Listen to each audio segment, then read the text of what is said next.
What's up, folks? Welcome to another episode of Watching Paint Dry here on Another Letdown. My name is Zach from Another Letdown Media and the This Is Difficult video game podcast. I will be one of your hosts this evening. Watching Paint Dry is the show where we hang out after we probably should have thought about going to bed, or at least started winding down, and work through the ridiculous backlog of miniatures that we've accumulated over the years to paint. There's an old adage that says if a miniatures painter ever runs out of projects to paint, he or she will die, so we're just trying to stave death off as long as possible. And I don't do this alone. Joining me on the line, as he has the last few episodes, and we hope long into the future, it's my buddy Adam. Adam, how's it going, dude? What's up? You had a good week? Yeah, sort of. Yeah, sort of. Well, I guess that's something. Ups and downs. Right? Yeah, I guess that's. I mean, yeah. Probably true for all of us, but I would agree. As with all the shows that we host on the Another Letdown Media channel, we believe in civil rights for absolutely everyone and in being as inclusive as possible, so any comments or activity actively working against that goal are not welcome and will not be tolerated. So, with that, let's go ahead and get some painting done. Here we go! I have Forge on my workbench tonight. Nice. I'm very excited about this mini. Big shout out to C27 Miniatures and Terrain. I have Professor Xavier, who's also C27. Yeah, we absolutely adore their X-Men and Spider-Man prints now. We're getting a bunch of Spider-Man minis too now from them. Yeah. So I kept this separate because it's going to be real hard to get back behind him once he's in there. Yep, I definitely made that mistake. Yeah, and like the underside of this thing is like, this is a nightmare to paint those large spaces underneath things. So my big thing about that mini, like that was one of the considerations that I had for tonight too. But I need to practice. So weathering something is something I haven't done since I played Warhammer 40,000, like a long time ago. So I need to, I got to bust out one of my unfinished tanks or something like that and practice first. What are you weathering? Like I want to, put a little bit of wear on the corners of the chair thing. Oh, I'm doing like full on animated series. This is gonna be like polished, clean. Oh, right on. Yeah, that's fair. And then I'm going with. I was figuring on going with a Danger Room. I love that idea. Yeah. One of the things that you and I talked about this last night, like we're so sick of these same Crisis Protocol bases. Like they're so boring. And C27 has done a great job providing us with some alternatives, but like I'm at the point now where I'm just like, I want to push the envelope here. I want to do something unique. So I went and grabbed my last two. So this was my Jubilee that I did. So I tried out, this is like a $2 fluorescent pink paint from Target. And it worked pretty well on the mini itself when I needed some coverage down here. Not so great. Yeah. So I picked up another one. Like actually craft acrylic paint or like a hobby acrylic paint today. Nice. But then on her base, I was like, I want this to kind of look like a mall. Oh, that's what it is. Okay. I was like, where do you see blue bricks? Yeah, that's why I was going for blue bricks. Like it would be better if it was like wide tiles, Yeah. Like, so that's kind of what I was going for there. And also like real happy accident, these shorts were gonna be a lot darker blue. Yep. But it was too thin when I got it on there and acted like a contrast paint. Yep. So they turned out acid washed. That's awesome. Like I was admittedly quite jealous of the way her shorts came out for you. They did not work for me. It was an accident. So, yeah. Like I wish I could take credit for that because that denim looks good. It really does. This was my latest. It's obviously it's my boy. It's Daredevil. Yeah. And I love what you're doing with this. So I once again just fed up with the Crisis Protocol bog standard bases. So I did like it's ostensibly Jack Murdoch's headstone, but I was like, that's way too ornate to be Jack's headstone. Like they were not well off, so my guess is he'd probably have a very small plot, which is why, like you suggested that I put boxing gloves on. I still may, but like it just isn't Battle and Jack's headstone. No, but I did do, like, I mixed up a bunch of like browns and grays. Yeah. And just put it kind of around the base. Battle Mile on there too. Yeah. Oh yeah. Yeah, but that looks great. I can't wait to see when you got the grass on there. Yeah, it's gonna be awesome. I'm gonna put some little static grass, little flocking. Yeah, and then this was I did off stream. That this is probably my crowning achievement of mini painting so far. Yeah. It looked like I kept these separate and didn't prime them, and then they got a gloss varnish, so they got some real nice shine to them. Yep. And actually, most of this is gloss varnished. Yeah, absolutely. So like you can really see her like suit shine. And then I wanted her to just be in like a crappy dive bar. Absolutely. I mean, that is the C27 base is admittedly a crappy dive bar. It's just not that good. Yeah, well, I just used craft sticks for this. Cut them up, put on the Agrex Earthshade wash. Oh, and then like I cut them unevenly, and then I also used just the tip of my file like this, just poke a couple holes so that it was like nail holes. Yeah. And then I tried a few things. I'm happy this came out as well as it did. The beer, which I cut in half one of the C27 or no the Crisis Protocol bottles, and then used my pin vise to drill holes in there so that's actually like you can actually see in there. But I put down super glue here initially, hoping that it would dry clear. It does not do that. It doesn't. It kind of dries like a weird white. Right, but it did end up giving like a really nice texture. So then I put, I just did a wash over it. I blotted it with a little bit of regular brown paint, and then I did a gloss varnish over that, and that ended up looking like a really nice little beer spill there. So yeah, it does. Yeah. I mean, painting beer is you'd think I'd be kind of an expert in that, being how many dwarfs I've painted over the years. Yeah, I still haven't the foggiest. The last time I did it, I think I just let Gorilla Glue bubble up. Well, we are all just flying by the seat of our pants here, Zach. It's true. You might call it learning and growing. But I needed some extra fine brushes because the ones that I have just weren't cutting it. Yeah. So I picked up this set from Hobby Lobby that they have like nice short handles. Oh, nice. Yeah, so I'm anxious to try those out a little bit. Yeah, you might have to send me a link to those because, or product number, because I am running into very similar problems. Yeah, they're just like store branded, so and made in China, so I'm confident that they are a mass market. Yeah, thing that they just rebrand. I mean, don't get me wrong, I love these brushes that you and Ness got me for my birthday last year. Yeah, but like, they just don't go small enough.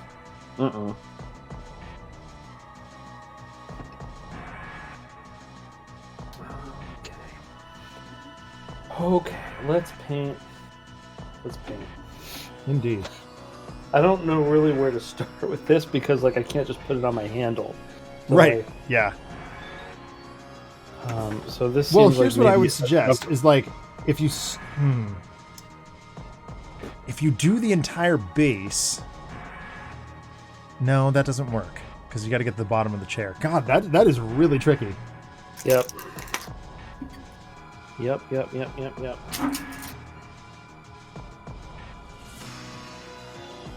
Okay, so we're gonna do the base first. Yeah, I was gonna say probably do the base first, and then like the bottom of the chair, then glue the chair. Yeah. Then do the chair, and then do. Do Xavier's back, glue him, and then do the rest. Yeah. Yeah. I tell you what, cutting one of those Crisis Protocol bottles in half, not easy. Oh, no, absolutely. They're so tiny, and they just want to roll everywhere. Yeah. I recently finished up magnetizing a bunch of minis that I had outstanding. I am very happy that's off my plate. Yeah. Chamali made a really good point. He said Juggernaut, when he's holding the street light, just doesn't look like Juggernaut. Yeah, I don't like him with the street light. He's also as big as Hulk, which, like, is that really how big he is? That's a big eye picture him. Yeah. All right. Yeah. As you know, I'm not the biggest. I love the character design of X-Men. I just don't know much about them. Well, anything you want to know. Yeah. I know who to ask. Yeah. My student Colby. What? Ba-da-bum-ba-dum-bum. Speaking of my students, though, they did the dopest thing with a little device called a Makey Makey yesterday, or 2 days ago. They implemented a foot pedal. Mahi? It's a fish. It's not a device. What? It's pronounced mahi mahi. It's a fish. It's not a device. Now, hardy har. Go to bed, Adam. Anyway, it's this little device that it becomes a computer interface controller with up, down, left, right, and like start select basically. Yeah. And it allows you to plug things into it. So their challenge was make a creative controller for a video game. Here's a bunch of games, pick one. And they of course picked Super Mario Brothers because everybody knows it. Sure. And which also very reassuring to me because things we've talked about on the podcast, blah, blah, blah. And for a while they were just sitting there playing it and just having fun with that. And I was like, okay, guys, this is great. I'm glad that you're into this game. It honestly warms my heart, but your assignment was to make a controller. And I said, what do we have something in this room that's got a spring in it? And my student goes, what? I'm like, well, think about it. If you had a spring, what could you do? And he's like, I guess I could make like a giant button. I'm like, yeah, sure. So he starts looking around for something with a spring. Then his partner goes, well, what if, jumping is with your feet. You jump with your feet. Mm-hmm. So shouldn't Mario also jump with your feet? And I was like, where are you going with that? She's like, well, I could make a foot pedal if I had a stapler. My God. It was so cool and unbelievably intuitive. Are you intending to be zoomed in that far? I'm not. No. Okay. That's better. It was unbelievably intuitive playing 1-1 with a foot pedal. That's crazy. So I'm going to pitch that to Josh tomorrow night and be like, hey, next big thing for Mario speedrunning, foot pedal. Yeah, I think that some people do. There are definitely speedrun categories for some games that do stuff like that. Yeah. So, yeah, I'd be curious. And of course, like, halfway through the level, I'm sitting there like, God, this is way harder than I remember 1-1.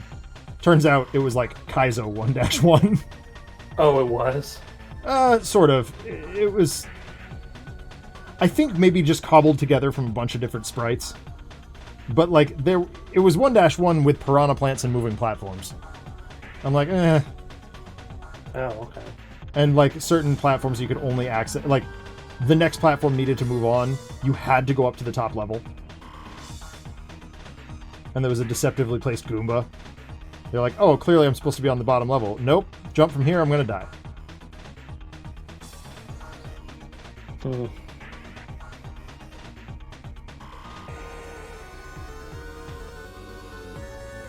it was very cool. This is looking like crap. I don't know why my silver paint is doing this. It's very runny. Yeah. Huh. Yeah. I don't know.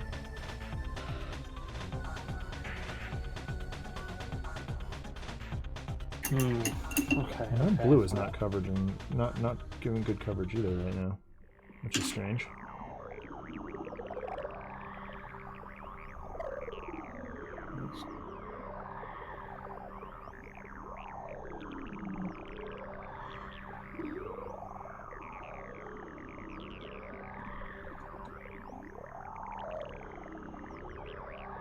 This silver has kind of been, the blade steel has kind of been a like bane of my existence since I've gotten it, because like the nozzle was clogged since day one. Ooh.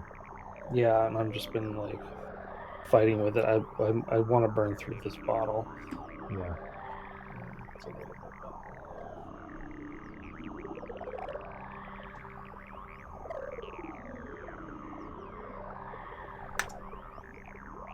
So how's Elden Ring so far? I love it. I'm not very far. It's very hard, but it feels really cool. Nice. It's definitely the most accessible Souls game I've ever played. That's good to hear, because this is my first Souls game.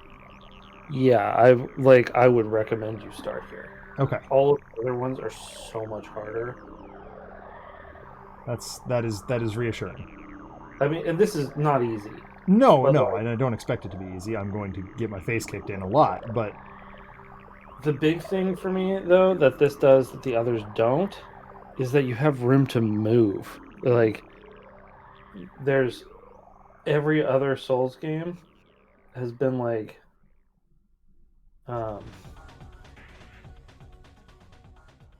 has been just like, oh, you're in this narrow hallway, and so like you can't dodge anything, you know. And it's a game built on dodging, you know. Right. So. Yeah, it's good to hear that they've made it accessible. Yeah, I don't think that like their intent necessarily was to make it accessible, just knowing that.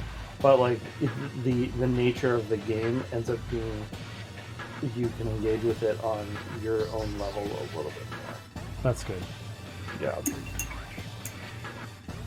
Well, I mean, I have it. I haven't installed it yet because new graphics card needs new power supply, and new power supply's on the way, though. That's good. Yep. And everything that I've looked up on the interwebs has said that my old ass Gen 4 i7 will handle everything. I'm hoping I can get, like, basically my hope is that I can get one more year out of this rig as it stands, if I put the new power supply and new graphics card in. I was gonna like try and upgrade some stuff, but at this point I'm just gonna put aside a little money and get a new computer within the next year. Yeah, I mean, the fact that I have the graphics card is really the deciding factor there. Yeah, and I'm gonna go like full on top of the line, like as expensive as I can get. Yeah. You know, I'm led to believe liquid cooling is not necessary. Yes, no, I completely agree with you. But it's also kind of cool. It is dope. That is for sure. But it is definitely not necessary. But I also think it plenty of air with a fan. Yeah, I think it also raises the accessibility level of upgrading your computer. Yeah. Like if you want to add something later, then you have to like take the whole thing out of the liquid. Right.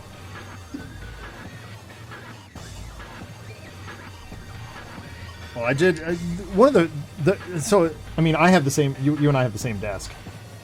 I did notice that putting my tower in that the part of the desk where it's supposed to be makes it wildly inaccessible. Oh yeah, it's not accessible at all. I can't get to it. So, but fortunately, the side panel wherein I will be moving things in and out is facing that corner, and I can actually crawl under the desk and get into it. So at the very least, I'll be able to upgrade the power supply, no problem. The graphics card is another question, but we'll burn that bridge when we cross it. Yeah, if I want to do anything with this computer, I have to pull the desk out.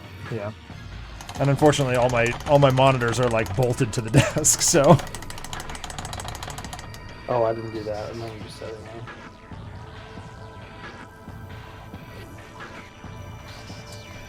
that. I've got my design monitor up, sort of elevated above the rest of them. Mm-hmm. Which is maybe not ideal. Oh shoot, I missed a bit. This is the most boring I've ever been in this show. Look at this. I mean, I'm just sitting here painting blue, so... I'm just trying to get, like, a clear, like, or a decent coat of silver on stupid thing. I decided to go all one direction. I don't know if you can see that. Yeah. I think that's the right call. It looks more like tile floor.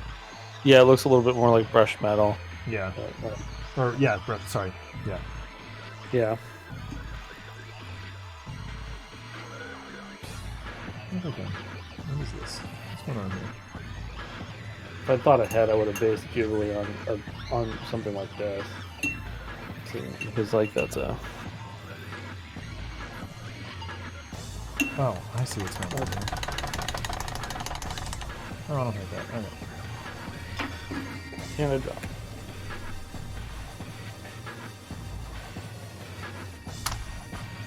There's... Oh my god. That was my gunmetal. There it is. Lead belcher. That's what it's called. So my goal this week, while I'm on vacation, is to paint Forge, Avalanche, Drax, and Kingpin. Okay. I have so many primed, like, right Yeah. here. So I need to paint. Okay. Oops. All right. So here's what I'm doing with this. I'm going with the Lantern Yellow. Because the Dragon Gold, it gets real poor coverage and, like, really just makes whatever's beneath it shine. Right. That is definitely a conclusion that Mike and I have come up with in the past. Yeah, so I'm gonna make it yellow first, and then I can actually show you what that looks like if you give me a second. I think I've done it once or twice. Okay. Yeah.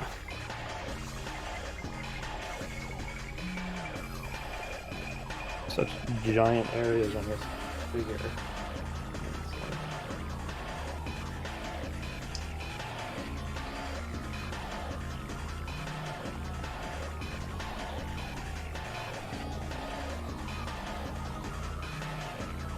If you would like to show our viewers.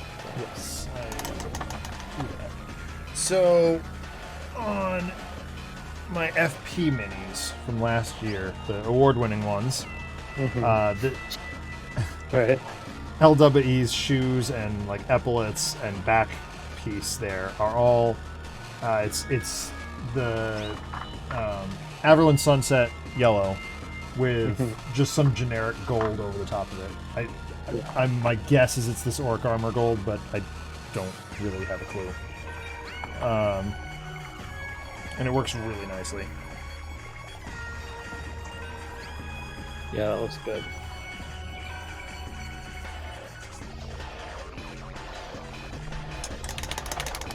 So I'm set to wrap up watching Dragon Ball this week, the original. Okay. Just finished you're the in the tournament. Huh? You in the tournament? Not yet. I'm just finishing up the King Piccolo saga and, like, getting into the Piccolo Jr. stuff. So I got like 20 episodes left, I think. Okay. What the King Piccolo is the tournament? That's what, isn't it? No, that's the Piccolo Daimyo saga, where Old Man Piccolo and Pilaf, like, does a whole bunch of stupid stuff and gets and then he vomits the egg at the end. Right. I thought that was during a tournament, but no, it was right after the second Budokai. I'm getting it crossed. Oh yeah, that's okay. Yeah. Yeah. I've never watched Dragon Ball. I've read the manga. Right. But I've read all of it, but I've not seen it. I'm starting to think that might have been what I did back in the day, also, because there's a bunch of stuff that I don't remember. It was not very easy to find.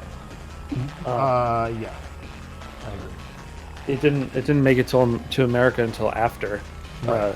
we did. So Yeah, I think yeah. That sounds right to me.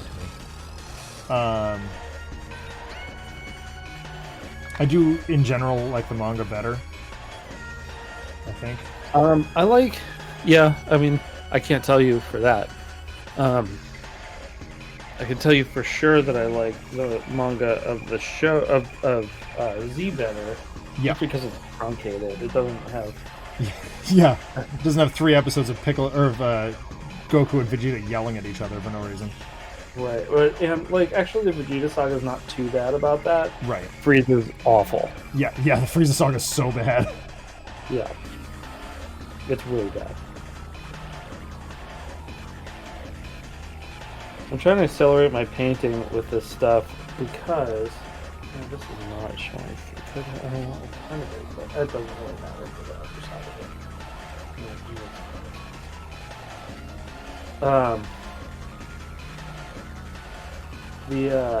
I want to do some Dragon Ball minis, and I have STLs for them. Yeah.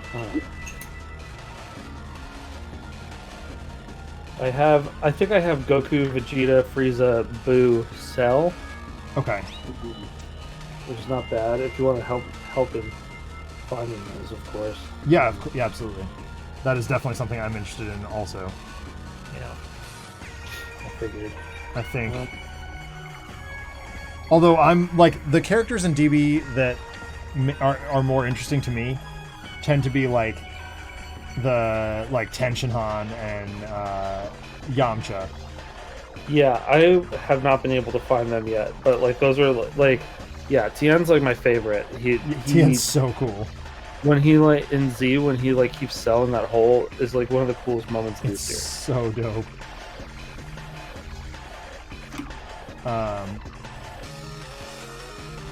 Or when he is like just casually has Chaozu rig the ballots in the Budokai so he and Goku don't end up facing each other until the final. Yeah. Yeah, no, he's awesome.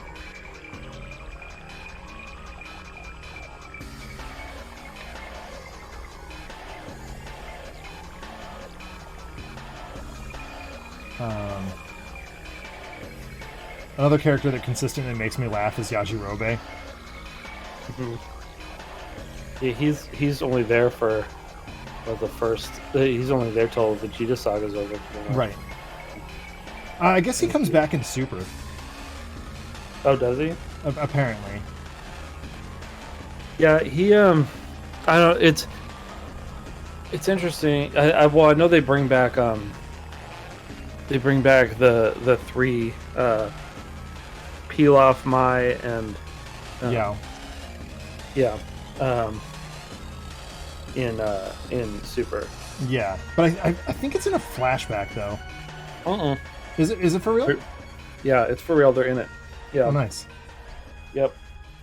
And they are comic relief. Oh, absolutely. I mean, as they should be. Yeah. They are completely inept. Yeah. Do they bring back? I don't. Does Oolong even? I can't even remember if he plays a significant part in Z at all. He's there for. I mean, he's there about till Yajirobe's gone. Also. Yeah. He's in the movies more right. than he's. Yeah. So I always liked him too. Yeah, I mean, I love the early DBZ because it's like it's the best of both worlds on that. Exactly. Well, and I mean, late DB also is like that last Budokai when like Chi-Chi shows up and like, hey, I'm Chi-Chi, but I'm grown up. That's basically I love just DBZ. Chi-Chi being a fighter also. Yes. There's those first few movies. There's is it Tree of Might or is it no? I think it's Dead Zone that they show up and steal Gohan, and she fights them in the movie. Yeah. And it's really cool. But the movies are like not canon, right? They're not canon now, but they're cool. Yes. Oh, absolutely. And what is DBGT? Can you explain that to me? It's basically a fan project Okay. Yeah, it's a sequel that was made by like it's officially licensed, but Toriyama had no involvement in it, and it was just like I think it was like one of the fill-in artists on the manga was in charge of it or something like that. I don't Okay. So it's like the Batman Arkham Origins of Dragon Ball. Yes, except Origins is a lot better. Right. I'd qualify that one. Yes, absolutely. Yeah, there's some things that are like, kind of interesting about it, but like overall it's not very good, and it is non-canon. Okay. Even though like they included all the characters in Dragon Ball FighterZ. Well,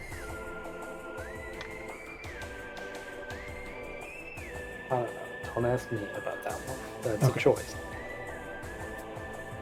Someone made a decision. Yeah. If they were gonna do it, I would rather them have like. I mean, there's a billion characters I'd rather have had, but like, I'd rather have had like more movie characters. Yeah. Like Turles or like Cooler's in there. Garlic Jr. Yeah. I don't remember which PlayStation one it was. It was a couple of them in a row, but they just had like every character. Yeah. One of the Budokais was just like, there are way too many characters in this game. Yeah. And the combat system really suffered as a result. But well, yes. That's. There was one where like Bulma could fight, and I was like, no. Yeah. So, do you know who Arail is? Yes, she's the one from Dr. Slump. Yes. Yeah. She's in one of the Budokai games. That makes very little sense, but also it's just an Easter egg, It's just right. So she's the last unlockable character. That's so disappointing. It's like them putting George Lucas in Lego Star Wars, Yeah, it's basically. I mean, it's different, right? Because like we were excited when we saw Stan Lee show up in Lego Marvel. Yeah, but that's because he has a place there. Yeah. Stan Lee is canonically part of the Marvel Universe. Yes, he is. In several ways, I might add. Yeah, I would really like to get a Stan Lee mini. It would be great if I could get a Jack Kirby also. Yeah. I might have to make that one myself. I need to learn how to sculpt, but. Well, I mean, you can get a Stan Lee mini. They're just expensive. Yeah, well, it's part of the welcome pack for Nuclear Storm or whatever, Nuclear Firefly. Oh, yes. Sorry, I thought you were talking Lego minifigure. No, yes. No. Yeah. I definitely want a Stan Lee. I definitely want a Jonah Jameson. Yeah. Yeah, I'm getting Jonah from Zombies. Yes. Isn't Stan in Zombies also? No, he's not. Oh, I thought he was. No. Okay. Yeah, I definitely want those two. I definitely like bystanders are seriously lacking in all these. That's the number one thing that I'm most excited about for the Zombies to get is that there are so many side characters in it. Right. That was like that was what made me back it, honestly. Yeah, that's what had me like kind of on the fence. Yeah. I was like, oh crap. Like there's a lot of good figures, yes, but like you're not gonna find a Foggy Nelson and Karen Page elsewhere, Well, I mean, until I pestered Genesis long enough to make them. Yeah, good luck there. I don't think that one will. I know. Like because they're so focused on heroes because it's a Crisis Protocol mod Patreon basically. Yeah. It's not really designed for what we use it for. Exactly. which is all-purpose minis for every character ever made. Pretty much, because we're giant dorks. It's crap. Well, Forge has come unforged. Uh-oh. Oh, that's happened a couple of times to me. Yeah. Nothing a little super glue can't fix on that.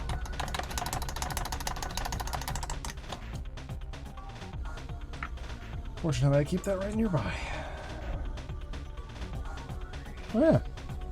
A reminder that he's 3D printed. He's got green feet.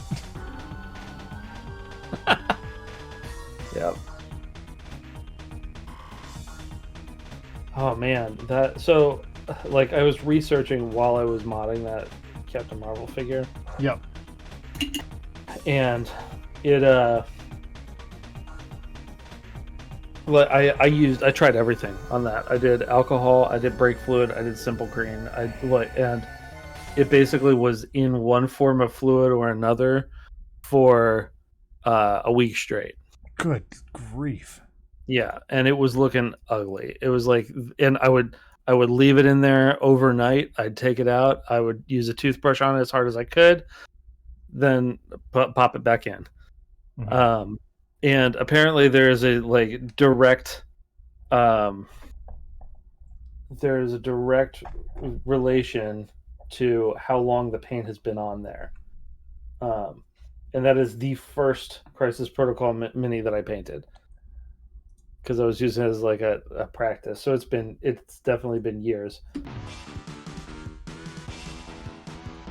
No, see, that's really interesting, because the ones that I brake fluid, the Space Marines that I did a while back, had been painted maybe like 10 to 12 years before. Are they plastic or were they pewter? No, they're plastic. Oh. Well, some of them were pewter. And I think I had an easier time breaking it off the pewter than the plastic. Yeah, I would think that too, but like it was just in there. I just had to soak it forever. It was not coming off. That's so weird.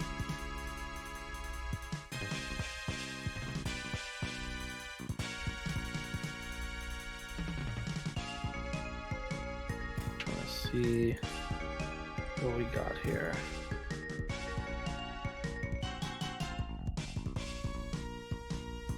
Like red blanket, the blue back of the seat.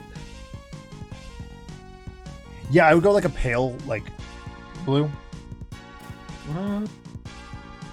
But you're going cartoon, so yeah, maybe brighter blue. Yeah, I think I'm going green suit here too. Oh, definitely green suit. Yeah, that's a no-brainer. Yeah, it's certainly more interesting than painting a gray suit. Yeah. Well, especially considering Kingpin's going to have a gray suit. My Kingpin's going to have a white suit. Good luck with that.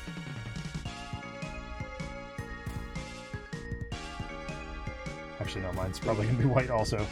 I got to find a better way to paint white. So right now my method is just white undercoat, Nuln Oil, go back over it with more white. Yeah, the Nuln Oils, that's where it kind of goes wrong. Yeah. You need a real light blue. Oh, okay, that makes sense. You need a real light blue wash. You're going to have to mix it yourself. Like you might be able to... I would just use Drakenhof Nightshade and Aircast Thinner. Or I've also got this, like, actually I did this for, who did I use this on? Oh, Mr. Freeze.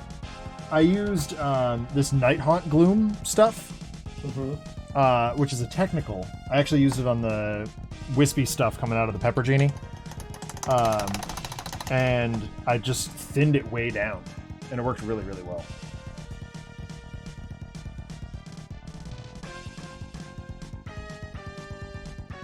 Sorry, it's hard to respond to something when it's usually nice when there's three of us here for that reason, because it's like it's really difficult to respond when I'm like trying to hit the edge of something. Yeah, no, I know. Birdie should be back soon, I think. He had some family stuff he was doing. dealing We with. should get a. When's Jamali's birthday? Do you know? I do not. We should get him a document account for his birthday. I know, right? Make him join it. But I mean, he doesn't even use like a regular webcam. Yeah, I mean, like that's what I figure. Like some people just don't like their face on the camera. That's okay. Yeah.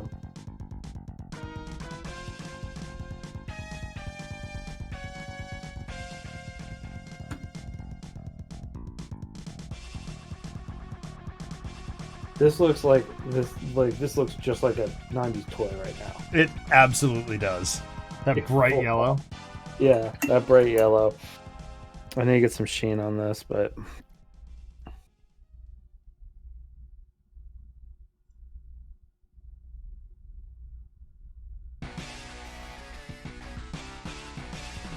So I'm doing the same sort of 3 different shades of silver thing that I did on War Machine for this giant gun. I'll probably put some like red dots in it in some places and stuff too, but yeah. I really, you know, something that I've really wanted to do is paint a mini in grayscale and then like go over it with like real thin paints. well, that's what I did with Iron Man. Yo, that's what you did? Yeah. It looked freaking rad. And then I took your advice and added the red glaze over the top. Oh, nice. Yeah. And that's exactly how I did it. Literally, I mean, when I started, he looked like the Mark II from Iron Man 1. No. Oh, wow. I think I may have even mumbled "next time, baby" to myself. I still have a stack of 1, 2, 3, 4. So I have 8 boxes that are unopened and unassembled currently. Assembling is so much fun. Like, I love just sitting and I'll watch, usually cartoons actually when I assemble. Yeah. Yeah, I do that too. I mean, I like to assemble also. I feel like I'm building up to like Dormammu and Thanos are like the big ones right now. Yep. That is like, I don't know if I'm ready for that. Well, I know I'm not ready to do Dormammu yet because I want those new paints. Yeah. I mean, he is just going to be a neon disaster. Yeah. Thanos I could do. He's not primed, but I can do.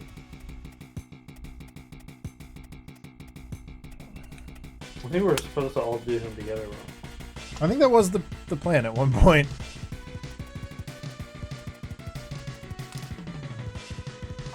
Yeah. Oh, yeah. I think that I'm gonna try like one of the things I want to test all these big glow paints out for. Is I'm gonna use them on Brutality. But they're gonna be like super, like dark and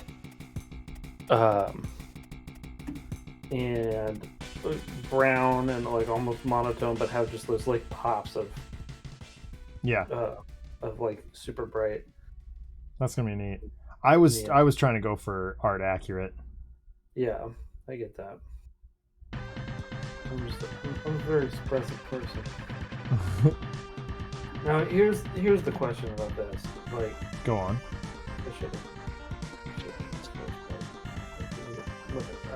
I have to repeat this part. Is the red blanket enough, or should I try and plat it? Should you try and what? Plat it. Oh God.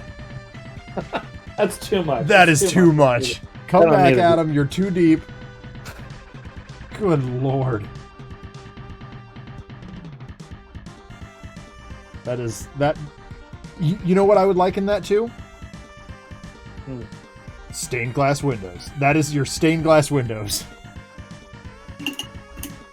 Well, do you know what I do for a living? Have you seen my body of work? Adam, I was sitting there watching you draw the stained glass windows. That's why I made the reference to it. Yeah, I know. That wasn't even for work though. That was. Oh, that's true. That was Valor-esque, wasn't it? Yeah, that was recreation. Oh, God. Yep.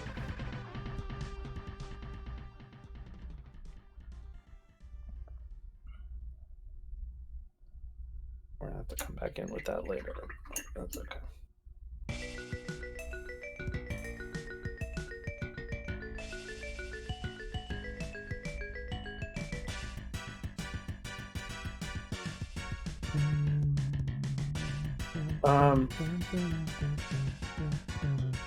So do you listen to metal a lot? I know you listen to like a good amount of rock. Yeah. Do you listen to like Dragon Force? Yeah, I used to. Haven't in a while, but like I pay some amount of attention to them. I just popped in one of their old albums just to like, because I was on my way to a rather dour affair today. Sure. And I just wanted to hear some Dragon Force. So yeah, no, respect. I get that completely. Yeah, and I have never listened to that album all the way through. It's the one with. It's like mostly because I was like, it's the one with Operation Ground and Pound on it, and Through the Fire and the Flames. Okay. It's yeah. The one with their big hits on it. Yeah. But like when I started listening to them, I was downloading music in a way that was like one song at a time. Oh yeah. So like, yeah. Back when we had to go out on the bowels of the internet and right-click and save as. Yeah, I was like, I don't know what album this is from or what order it goes in. Yep. So I never listened to this album all the way through, and I there were some songs that I definitely missed. Mm-hmm. Discovered in this that they sample Castlevania in one of their songs. That's true. I was like, what? Yeah, Herman Lee's a giant dork. Yeah, I don't know if you've ever watched his live streams. I sometimes see clips come across, but he is a giant dork. I trust that. Is he the singer? He's the lead guitar. Oh, lead guitar. Yeah, okay. The lead singer looks like a huge dork too. I bet you they're all dorks. Probably. I don't. They've changed lineup a lot, so I don't actually know who the lead singer is anymore. Oh, okay. Yeah, I just know the guy from the video. Right. Like. Oh, I think that was still ZP Third.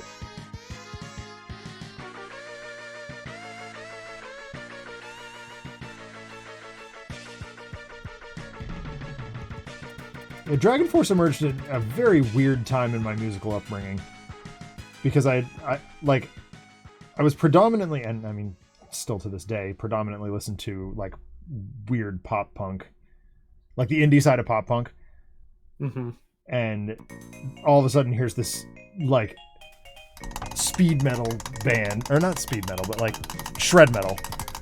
Right, that's like very chipper sounding. Yeah. And I'm like, whoa. Suddenly I'm going from listening to like Armor for Sleep and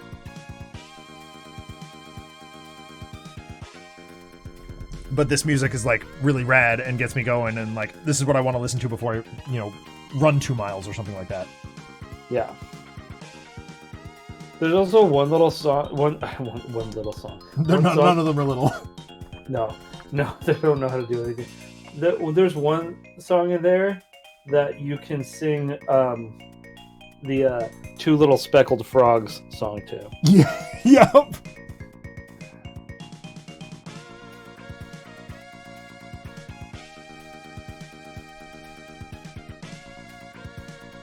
There's also like one bit of one song that's like the same it's like the same couple triplets as a Decemberist song. Yep. And so like every time I'm like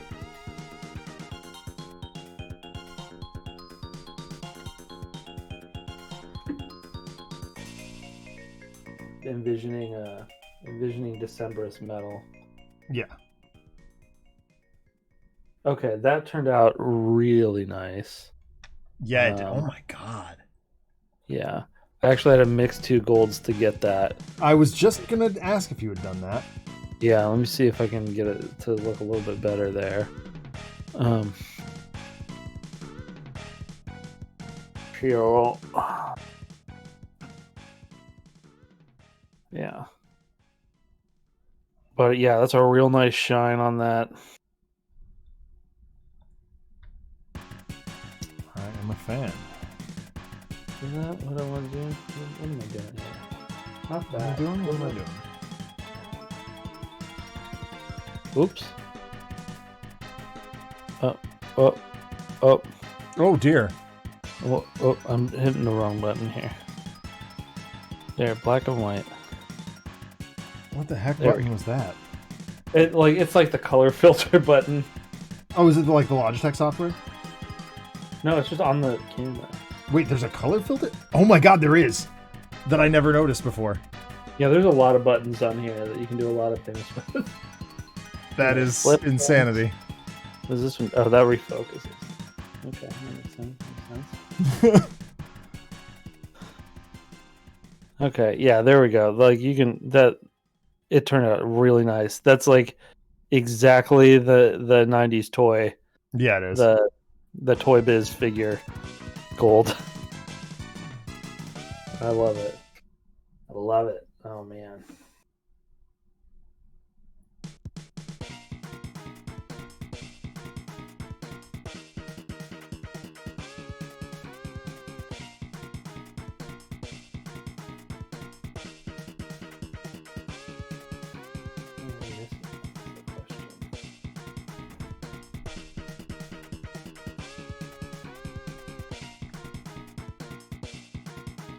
So painting Daredevil's Billy Club was a giant nightmare.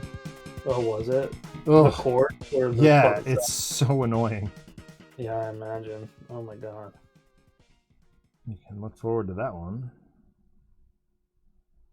But like my buddy John pointed out, like I texted the picture to him, and he's like, "Oh my god, that looks exactly like the Billy Club, the way that it behaved in Guardian Devil." I'm like, "Thank you, that is what I was going for." Yeah, that the Guardian Devil defined a generation of how we look at that Billy Club. Yes. Like enough that they put the cover of #1 in the movie, in the Ben Affleck movie. Yes, they did. I have a statue of Daredevil that my friend gave me a while back. Or I guess it's an action figure because it's posable. But I definitely set him up such that he comes with the giant cross. That's cool. And I'm like, oh, well, I guess I know how I need to, pose him.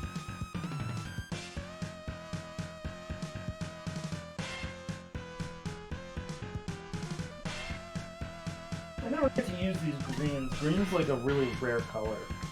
Oh my god, I have so many greens. No, Again, I mean, Warhammer. I have plenty of greens. I just never get to use them. Well, I mean, we've been painting X-Men. They're mostly blue. Yeah, they're all like blue and yellow. I'm actually, like, I was giving consideration to what color to paint Forge's base ring. Yeah. I think it's brown. You think you're going brown? For his boots, yeah. Oh, okay. Because I think it'll make the boots pop. Sure. I, in retrospect, wish I never started this base ring thing. Part of me is starting to see that because there's a lot of blues and reds. Yeah, I mean, I like stretch the limits on things too. Oh yeah. I'm like this. Yeah, I try not to go with whatever the predominant color is. Yeah, I try to go to like a secondary. Yeah. And for exactly that reason, I think it makes that particular bit stand out.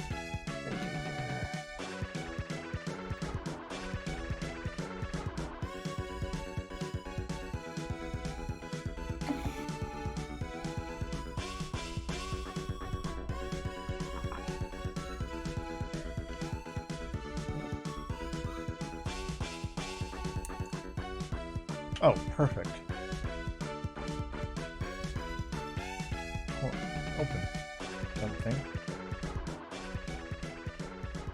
hell? There we go. Oh, that's a cosplayer. I thought it was an action figure.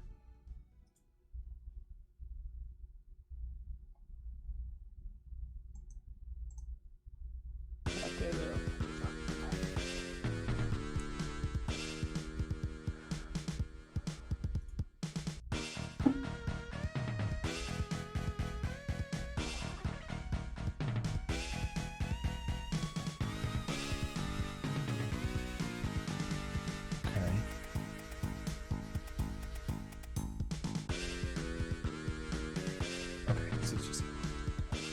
I'm not just crazy. I wanted to make a green wash actually. Yeah. Like a bottle of it because I don't have one. It's like the one color I super need that I don't have. But they were out of Flow Aid. Oh, that sucks. Yeah.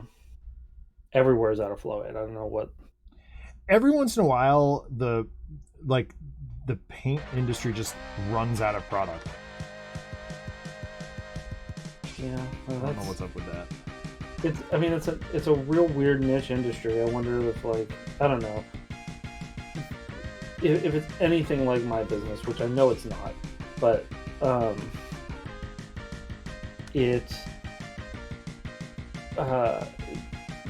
if you have to wait till you run out of something to order new stuff, right? And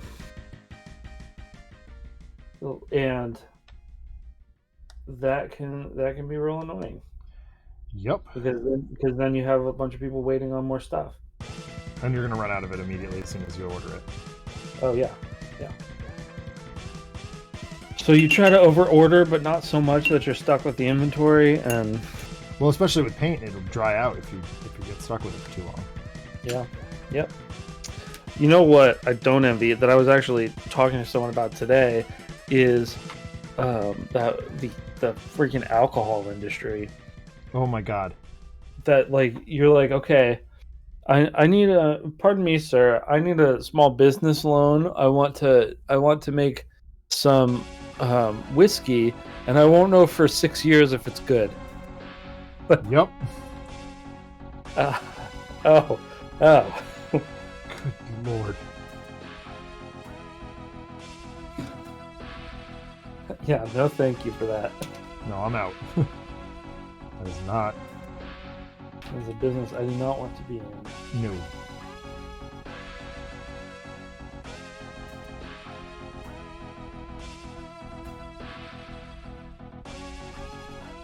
So one thing about printed minis, though, also that kind of sucks, is that you can't use plastic cement on them.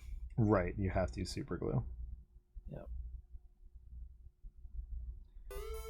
Super glue definitely does not dry as fast. Ness and I were actually talking about this just before Christmas. She was asking me if there's anything that helps super glue set better. Allegedly there is, but it's just water.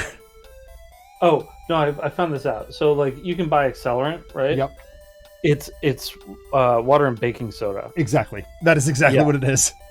Baking soda is what really does it. Which you can also actually get some, like, really good snow or ground texture by mixing super glue and baking soda. Most of, like, the mini painting videos and stuff that I watch are about terrain painting. Yeah. You know? Well, it's a gap in our knowledge. Yeah. That's not even why I'm doing it, though. It's just like, I just like the creators. Oh, that's sure. Okay, let me go back a minute. Boy, he looks cool sitting in there, though. Yeah, he does. I'm excited.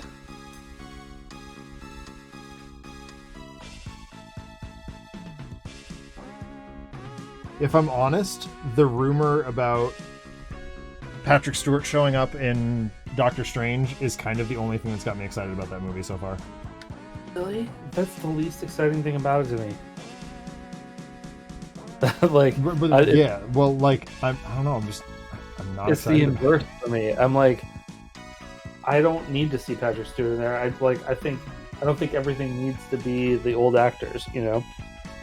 That's fair. That's a good point. I think that it would be advantageous to move on. But I don't know. I guess I'm.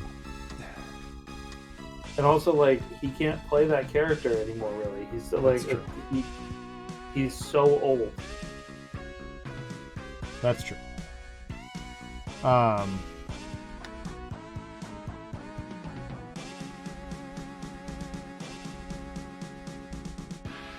don't know. I guess I'm just not excited about the concept of the multiverse. Like, you know me. The smaller scale it is, the more interested I am in it. Right. I think that this will kind of shut the multiverse off. I really hope so.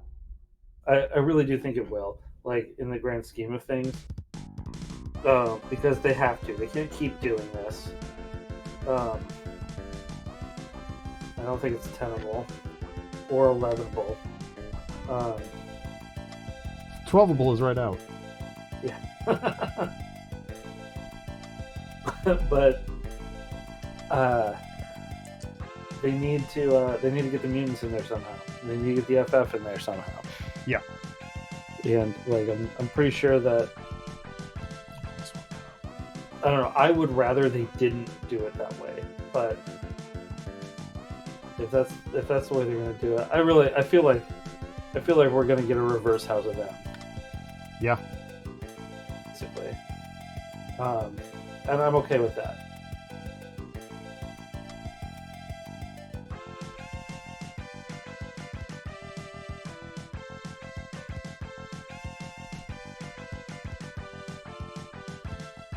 I don't know. I guess maybe I'm just losing interest in Marvel movies. I know I am. It's hard to, like, they put out so many of them, it's hard to keep up, and like I don't know. I don't end up seeing them until they've been out for 6 months and they're on Disney Plus or whatever. Yeah. I got so burnt out on the hype machine around the time of Guardians of the Galaxy 2. Yep. That I was just like, it's just one thing after another, and they're hyping up this movie while the next one's still in, or while the previous one's still in theaters, and I can't. It's overload. Yeah, I don't have the mental stamina to take this roller coaster ride with you. Right. So, like, for me, Endgame was kind of the end of that. Mm-hmm. I'll see the stuff. Oh yeah, I mean, I'll definitely see it, but I don't feel compelled to see things in the theater anymore.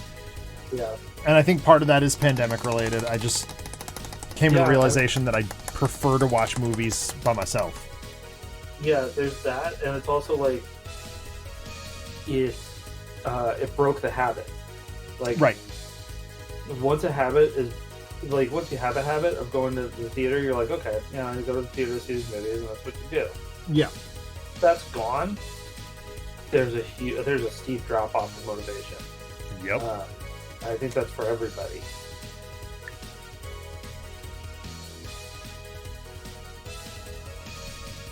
I say, although like Spider-Man,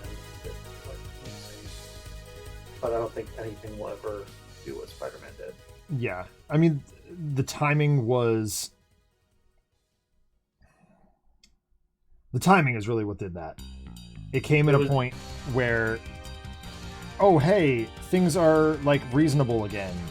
Yeah, everything's opening back up. You can go out again. Yeah. You can experience this, and it's also like we're releasing like what's possibly the biggest deal logistically that we've ever done. Right.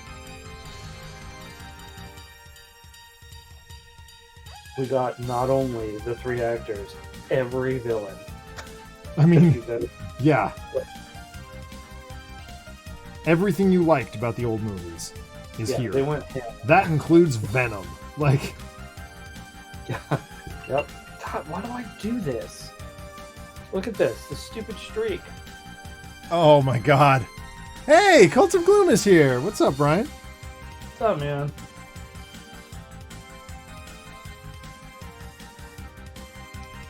How are you this fine evening? Match this crap. What's up, man? What's up? What's up?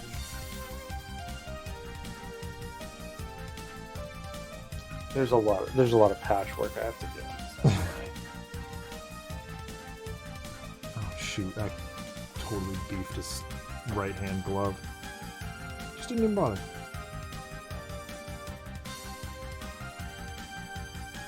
Yeah, I really want the I want the Freedom 5 minis pretty bad. Dude. I have to paint that on Tron. Yeah. Brian says he played Sleepy Hollow and Sentinels of Earth Prime. Nice. Yeah. Very cool. Nice. I actually managed to avoid spoilers on Sleepy Hollow. So. Yeah, I have no idea what happens in Sleepy Hollow. Yeah. Like working for the company, I managed to avoid. Well, so this shows you just how long that game was in development hell. At the time when we were working on that, playtesting that, yeah, Doug and I still had a podcast. Oh, wow. We have been under NDA about that game for a very long time.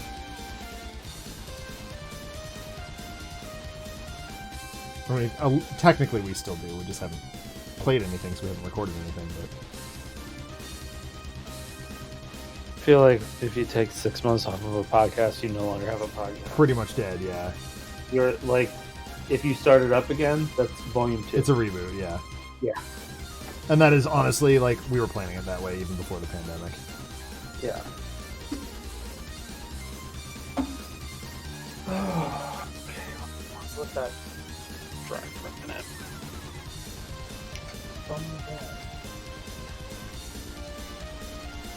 Did the first 2 chapters out of 10. Nice. Cool.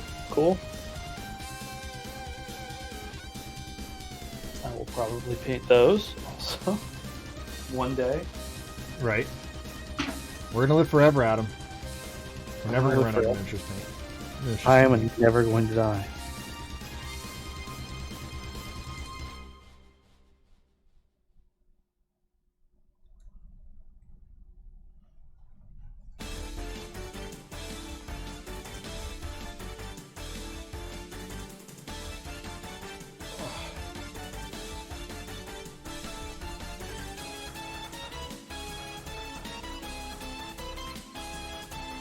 I gotta go dark now. I love that Xavier has headlights on this thing. I know, right? Like, is it street legal? No, because it doesn't have number plates. Oh. Could you make it street? Listen, if Jeremy Clarkson can make the P45 street legal, which is a car that's literally just him on wheels, I dare say, it bugs me so much after playing Definitive Edition that there's a character in Earth Prime that has an end of turn effect at the top, on the top of the card, and a start of turn effect on the bottom. Oh no. Well, if they made it faster, Yeah. then they would be putting out definitive edition of that right now. Probably.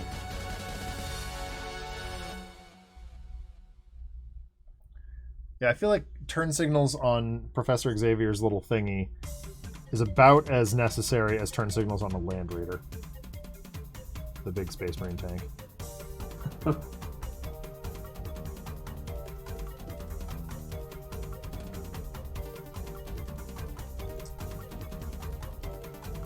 Incidentally, the name of also my favorite webcomic when I was in high school. Okay, so this is a great brush. I'll see if I can link you to these. This is the size of it here, right? Mm-hmm. Which I like the small. I like the smallest of it. I don't know if you can see the tip though. It's a wedge tip. Oh, dope! Yeah, it's real nice. So like you can get a nice fine line with it. You can get a nice fine point, or you can get Wide coverage, yeah. Wide coverage, yep. I am kind of mad at myself because I was asked to do a poster for Dr. Seuss month at the school. Yeah. And it was supposed to be just a map of the United States. Like an idiot, I didn't even bother to ask if we could buy a map. Oh. So I blew it up on the projector and blew out like half my Copic markers. Oh my god. Trying to finish it. I'm really angry at myself because those markers are not cheap. Yeah, no, they're not. I would like. I might have the school replace them. Yeah, I was gonna say I would not be using those if the school wasn't replacing them, because like those are so expensive. Yeah, I mean the result is fantastic, but fortunately all the ones that blew out are in the same pack, and it was the first pack I bought, so they're probably on their way out anyway. But still, what like, I would do, I'm just gonna go to the principal and be like, hey, I burnt out my markers. Give me more. Yeah, either like, or like, ask for the amount of them and buy off-brand. Yeah, because there are some outstanding off-brands. I actually, there's a YouTube channel that I would recommend about that. nice. I'll do that for me later. Prismacolor does really good work. Yeah. Oh yeah. No, those are pretty high end though too. Those, yeah, as I say, those are also not cheap. They're a little cheaper than Copic. But there's like, the world has changed since we were kids. Like, Copics were the only option, or right. or Prismacolor. Right. When I was in high school. That's changed a lot. Yeah, absolutely. You just go down the aisle at Michael's and it's like, oh my god, so many different choices. Right, so it's just like narrowing the choice down at this point. Like which ones are good and which ones are. Yeah. Which, like, also, like, one of the things I like about this YouTube channel is she goes through and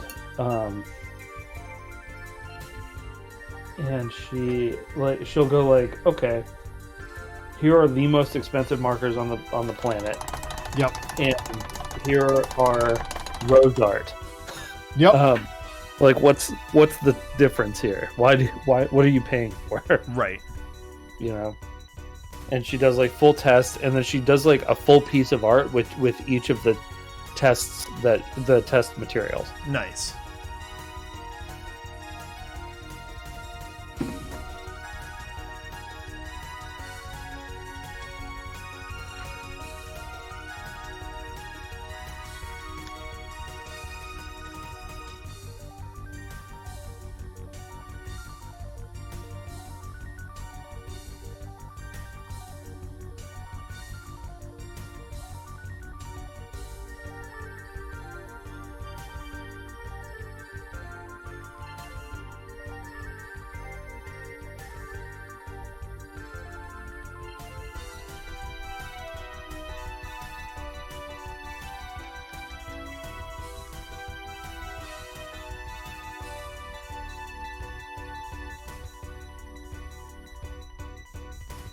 Yeah, I'm glad I could do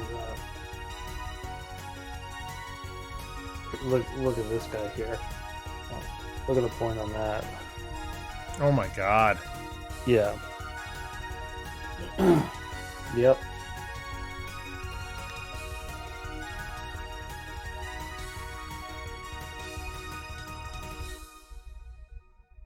Yeah, the others were just like not cutting it for face stuff, for eyebrows in particular.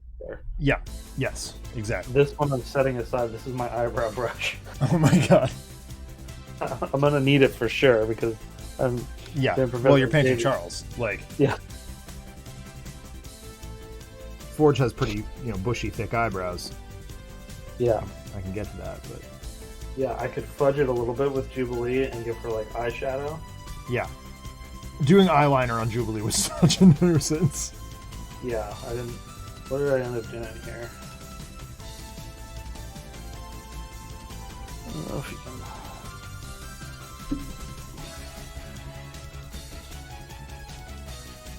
It zooms in real far. Yeah. These cameras are awesome. Yeah, there's my Jubilee face. Yeah. Which I basically painted I painted around the whole eye and then the white circles. So, but I love the sunglasses. They turned out so good. They're so cool. Yeah, I'm real happy with her. Awesome, Brian. I'm glad you like that. I have fun painting those star spawns. They're very easy.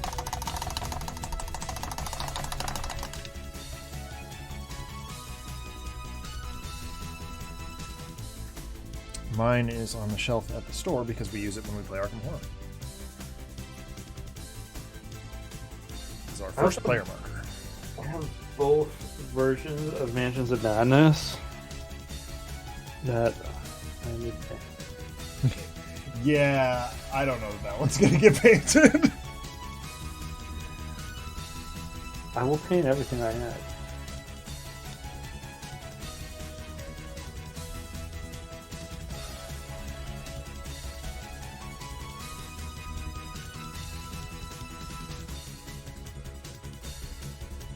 Everything I have. Empty threat zone.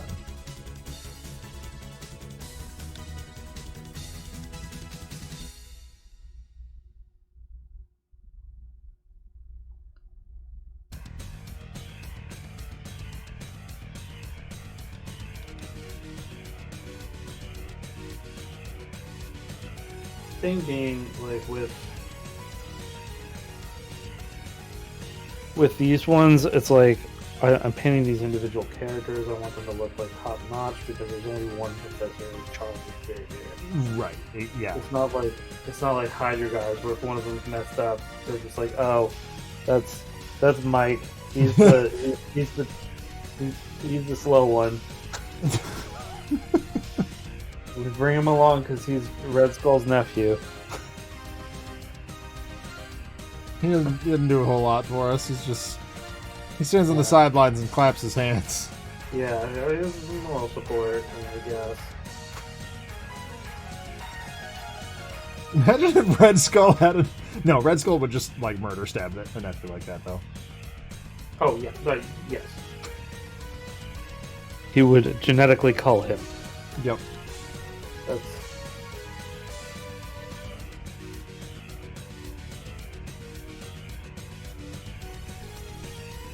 I actually have like a strange question about that. I feel like is movie Red Skull actually even a Nazi?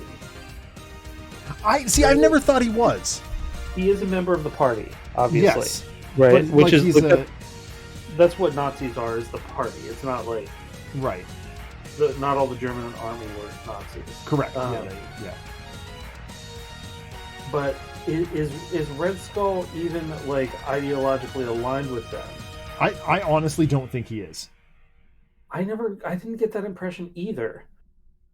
That he was like, I kind of felt like he was an opportunist and was like, I have larger goals than the Fuhrer. Right. Yeah. Oh, I definitely think so. 100%.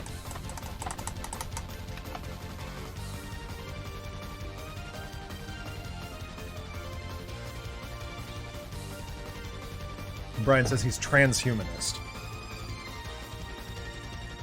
Transhumanist? I think I can get behind that. Yeah, maybe. But I mean, more beyond anything else, he's an idealist to his own ideals, not to old man Adolf's. Yeah. But like, I don't feel like if he took over the world that he would necessarily like cull a race. Right. I think it would not be a good place to live. It would still like I think he's still probably a fascist. Oh, definitely. But like that has more to do with like the relations of corporations and governments than it does but I don't know that he's a racist in that. Comic book Red Skull definitely is. Definitely, yeah. Comic book Red Skull, whole nother ball of yarn. Yeah. But I got more impression that Zemo was a racist than Red Skull in the movie. Like, just the way that he talked. Yeah. In Civil War. Right.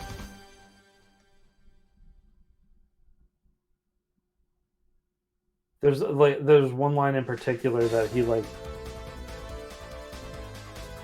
I don't remember the line, but he talks about the Cap not being Cap not being perfect because his eyes aren't fully blue or something like that. Right.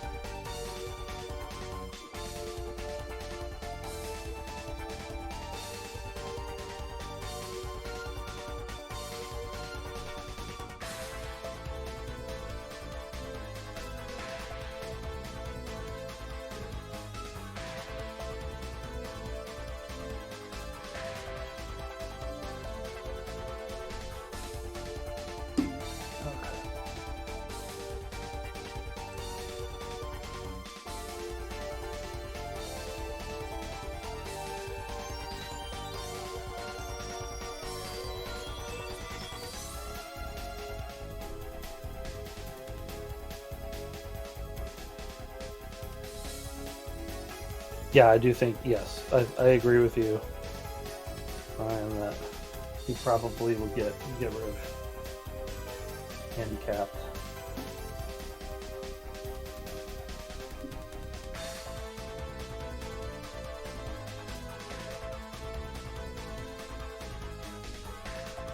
And unceremoniously too, yeah, just like bullet to the face, done. Yep.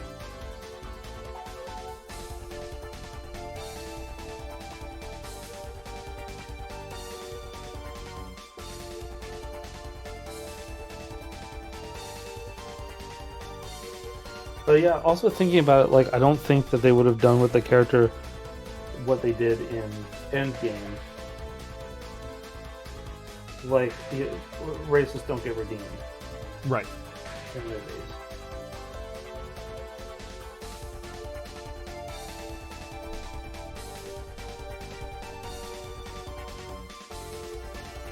Or at least not in that kind of movie. If the movie's about that movie. Like American History X, that's about that. Right. Typically about that. Yeah, exactly.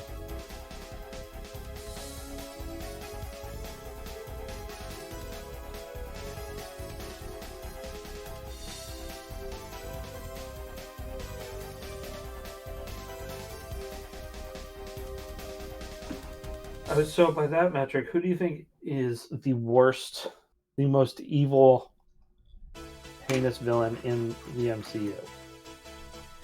That is really tough. Because almost all of them are redeemable.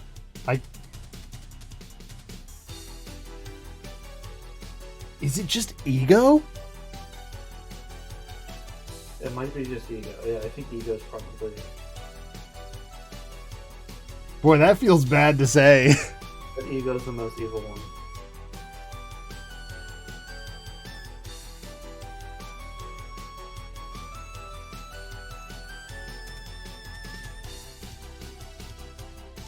I don't really feel like... I feel like they shortchanged Dormammu. Yeah. Like, pretty severely. In Doctor Strange. Because, like, I didn't really even feel like he was the villain. No, he felt Caecilius was. Incidental at the end. Yeah, it was Caecilius. It was like, oh, by the way, there's Dormammu. Maybe. I don't know if he'll come back in the next one. No, they've been teasing the crap out of Shumagorath. I don't think Shima Gorath is a main threat, though, either. No, definitely not. A one-off. Actually, I think it's not even Shima Gorath. Because the Lego set has a different name, I think. Oh, I thought it was the Lego set that confirmed that it was Shumagorath. No, it's Gargantos or something, I think. Yeah. Let me see.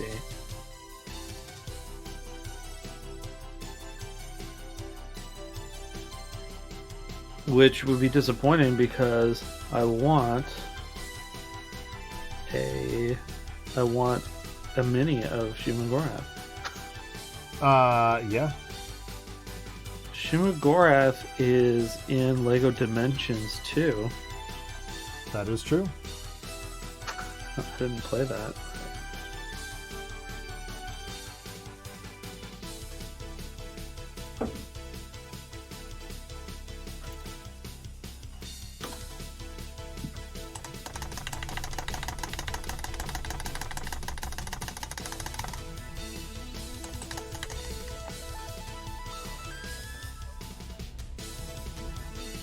See.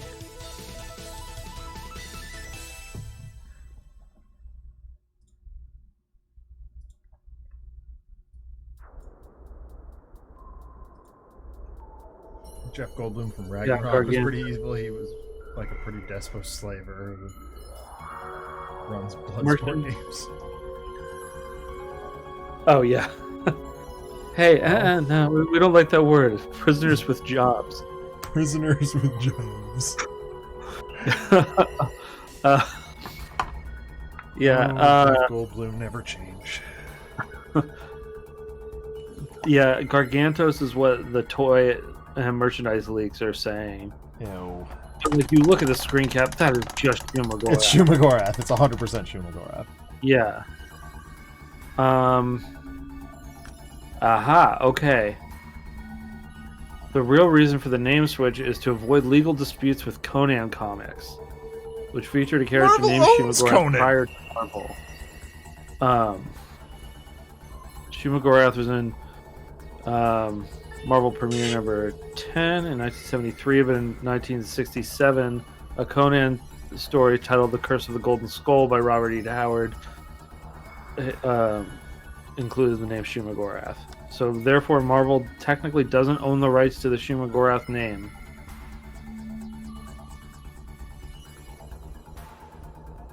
Yes, but it's Disney. Throw a giant pile of cash at it, and it'll be fine.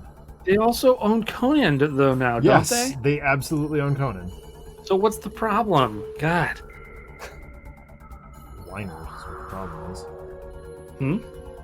People who whine. Whiners. Whiner babies. Oh, but did you see that one book by Conan thing?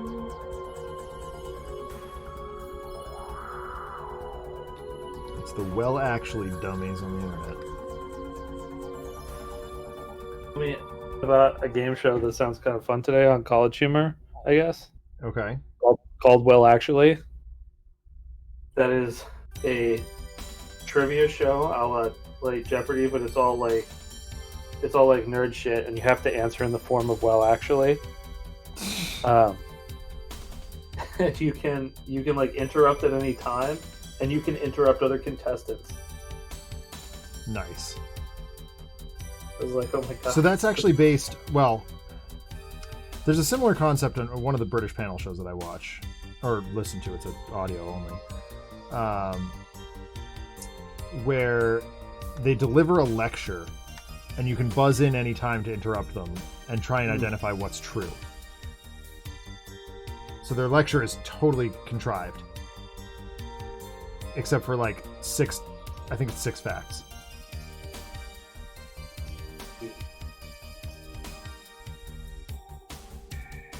It's called The Undeniable Truth, and it's very funny. I listened to it while I cooked dinner. You listen to a panel show? I know, surprising, right?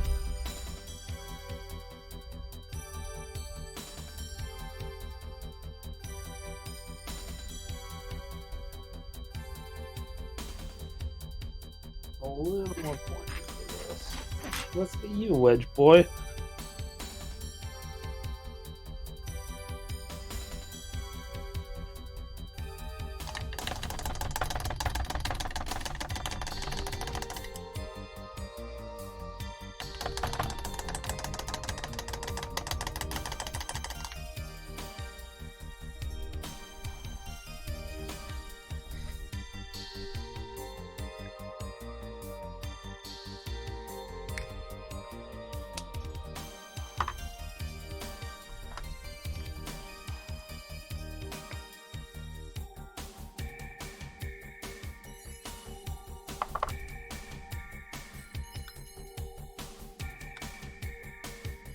T27 has been doing lately that's kind of bugged me a little bit with some of these is this might be actually some of the old ones because Xavier's kind of older.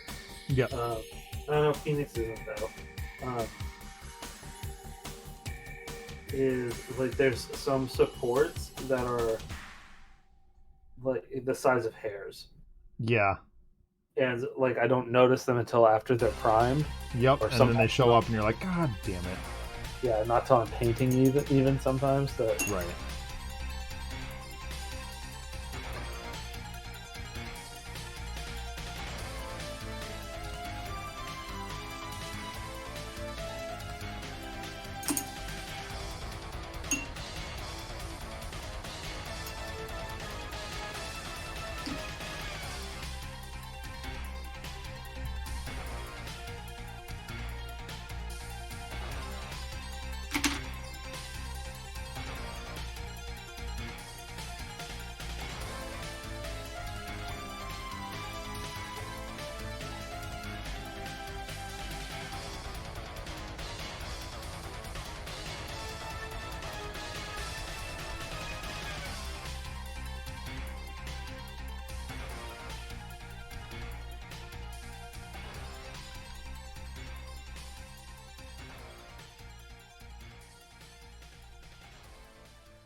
Oy. So many weird nooks and crannies in this model that I don't like. oh, fair share of that here too. I mean, I was just like, we're an hour and 36 minutes into the stream, and we're still both base coding. Yeah. I mean, in all fairness, base counting takes the absolute longest to Oh, me, but without a question.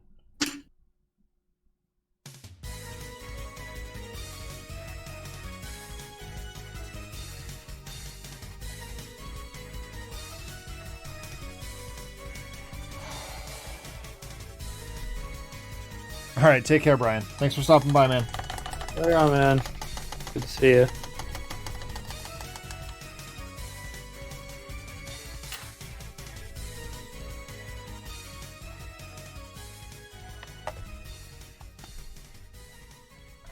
So I want to write a DC one-shot for Sentinels RPG to get some people into the game. Okay. And I want to like make up pre-mades. Yeah. Basically be like, hey, pick Justice League, pick one. Yeah. I know what to do. I mean, you could just do the first Justice League, the Starro issue. Oh, like the first one. We had a copy in the store for a while. Oh, really? Yeah, it was dope. My headcanon for Justice League is the animated series. Oh, for God's sakes, I just knocked him off the base again. Fine.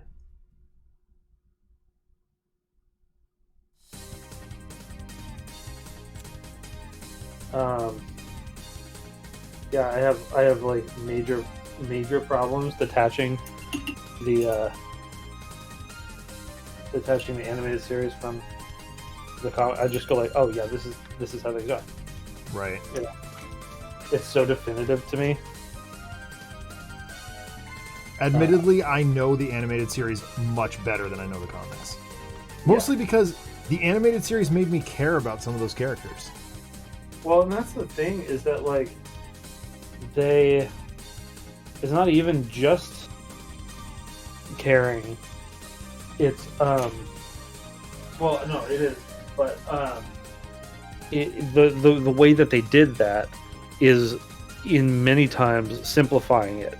Right. And DC has a major complexity issue. Yep. Major complexity issue. Which is like why I tried to get into DC several times. I would like, pick up an issue or whatever, and I'm like, I am so completely lost by this. Yep.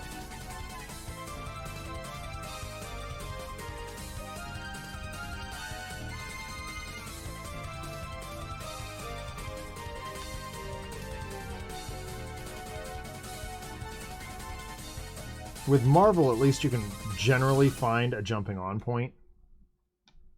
It used to be better, but It used to be better, admittedly, Yeah. but it's much more doable than DC. DC, in order to catch up, you gotta like go way the hell back. Right. I like my friend wanted me to read Identity Crisis. Oh God. Now, I was just starting to like get to branch out a little bit into like being serious about reading DC a little more. He was like, oh, you gotta read Identity Crisis.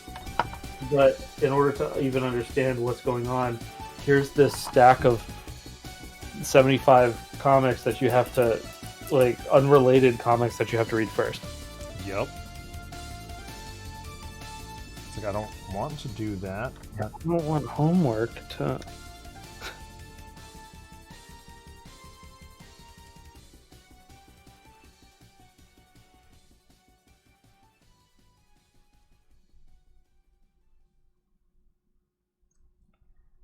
And right around Civil War is when that happened to Marvel, right? Yeah. Yep. Because that is just after I started reading Spider-Man. Civil War is when they're like, oh, full-on event-driven storytelling 100% of the time? Yes. Yeah, let's do that. That seems like a good plan. No. The fans will love it. No. They will not. The fans will not love forking over $100 a week for a year. Yeah.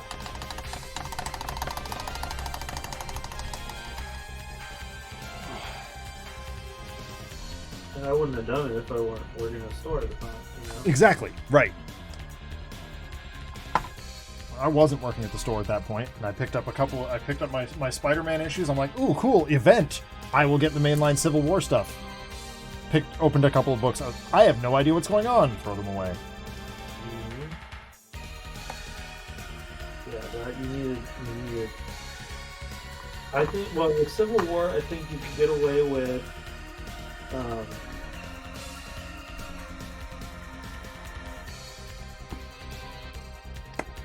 You could get away with.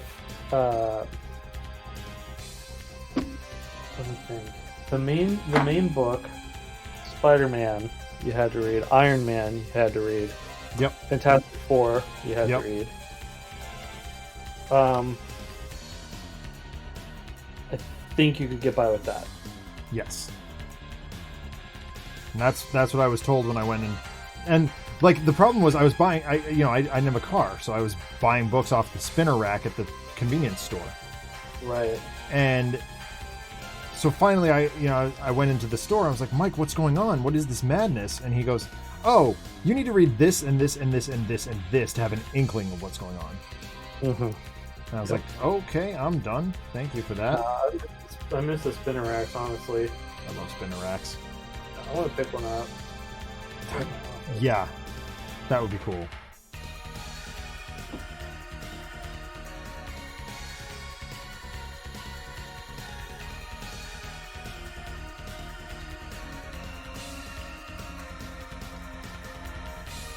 I got all my issues of Futurama off the spinner rack. Nice. I think it's almost a complete run. Should I paint the buttons black? That seems like they'd stand out way too much. I'm just gonna leave them white.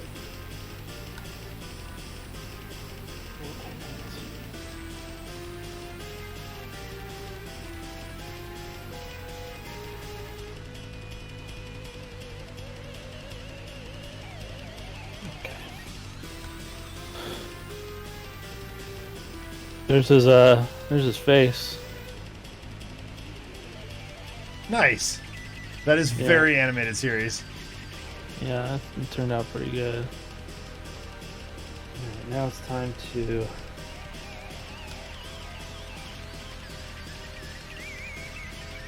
shade this bad boy, I'm pretty sure.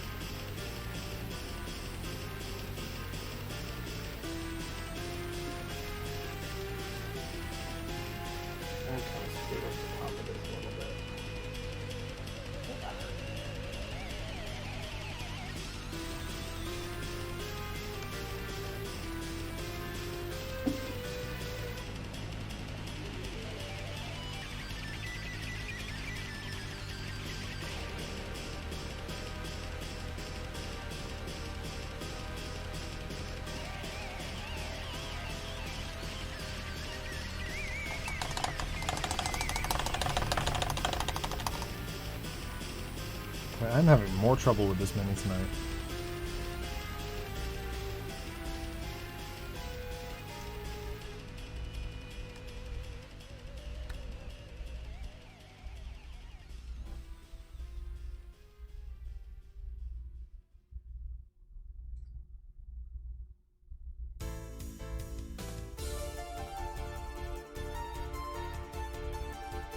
Okay, so now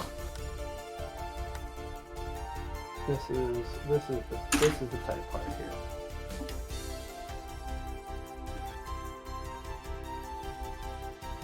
I'm trying to decide if I want to do this. I don't think I do. There's like thick black lines down the like interior of this. I think I'm just gonna wash them, and Yeah, that'll be that should do it. Yeah. Just control your wash. Yeah. You're very, very precise with this. Max is one of the new guys. Because he's got decent belly on him. But is pretty fine tipped.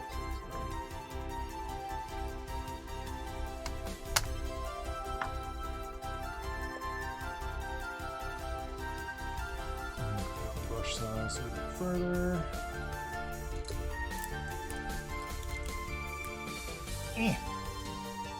Oh god, there we go. My finger got stuck on the brush. That was weird.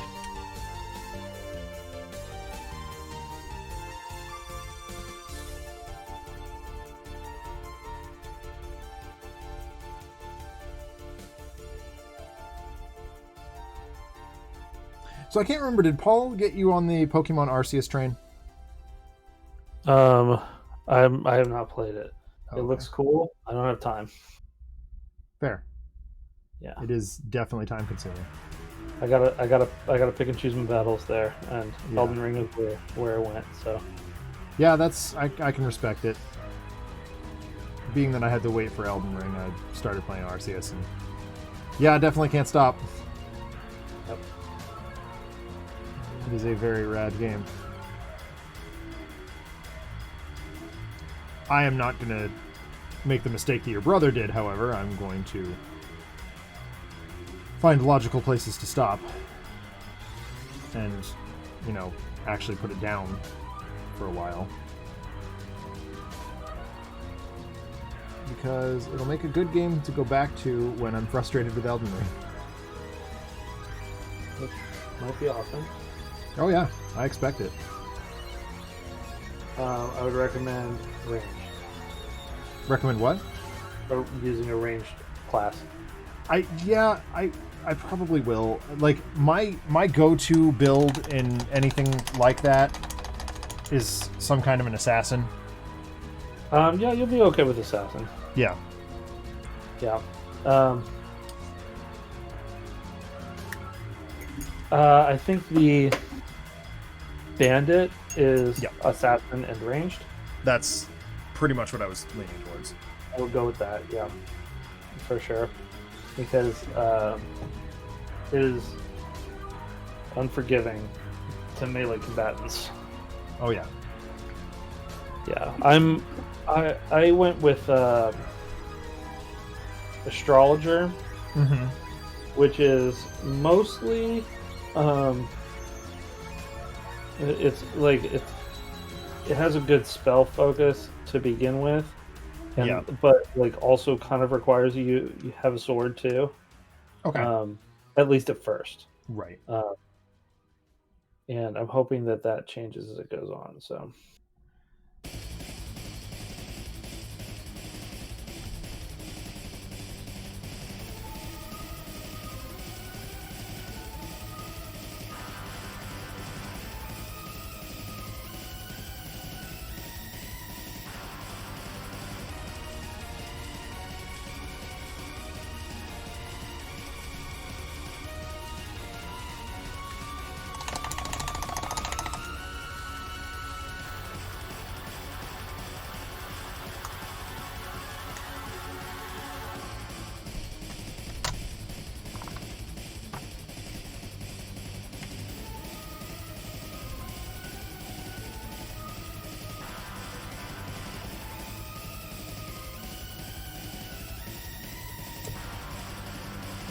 You're like, wow, have I used that much Against Earthshade? No, I have not. I spilled it on my pants day one. Ah, yes.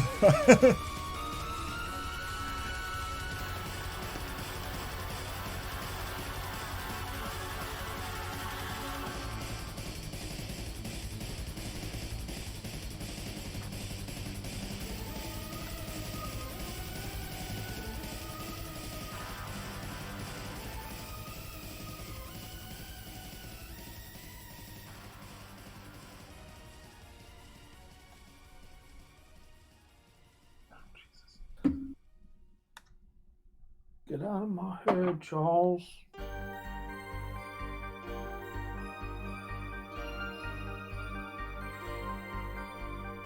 The shade.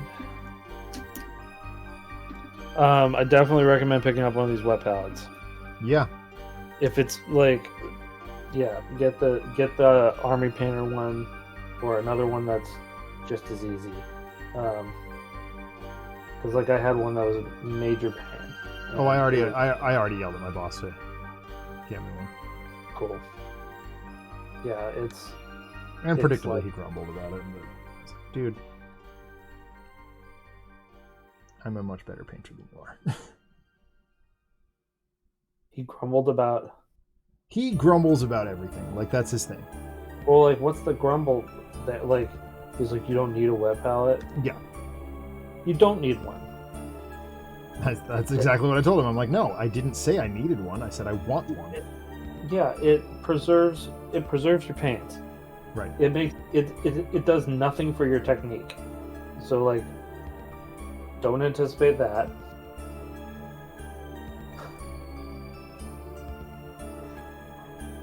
But like it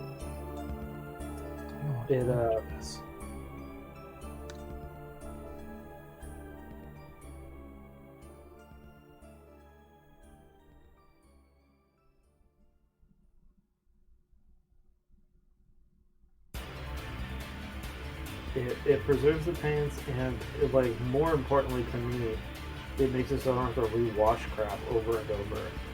Right. Like, that happens so many. I mean, like, remix. That's not I know what rewash. you mean. Yeah. Yeah.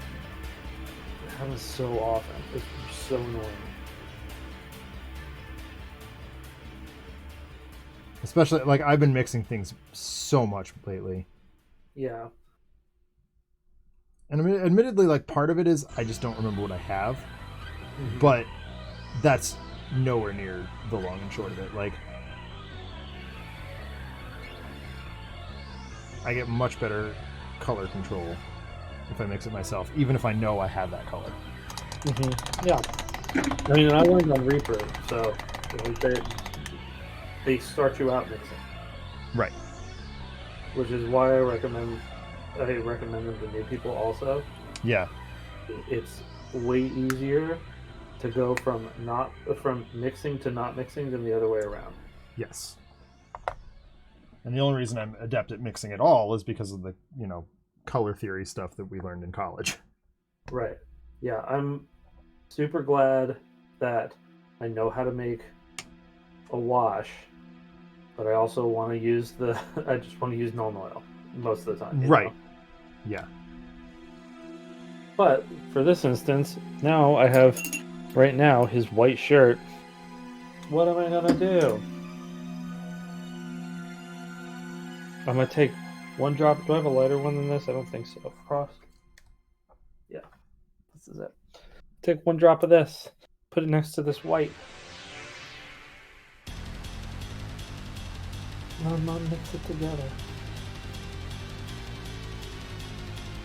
Probably mix some water into that.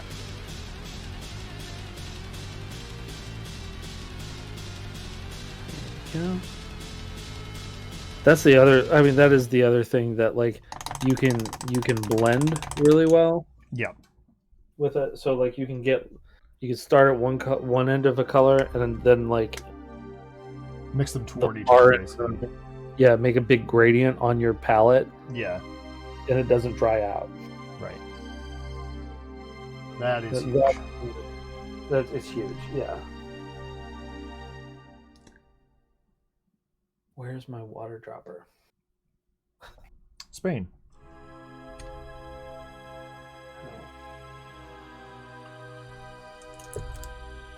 Update on my paints, they're still lost in time and space. Oh, good. Yeah. May they never be found, Cthulhu Photogin. Helpful, Adam. Thank you for that. I loved what Walking Target said, though. So they're going to... It was like... So they'll spend a few turns outside of the world, and then they'll show up in Arkham a few turns later.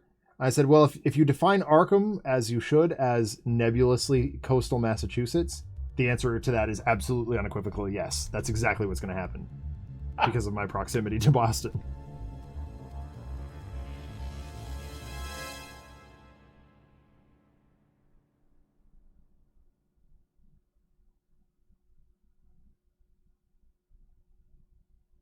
I think this would be a good wash. I need something with printing on it. What the hell?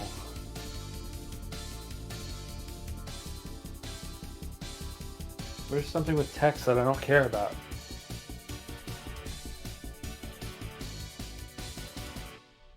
Okay, that actually worked really well. I'm very happy with it.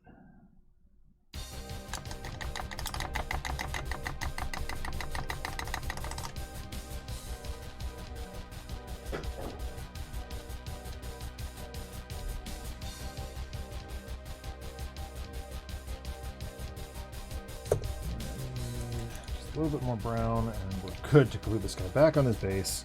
Oh, maybe not. Go first.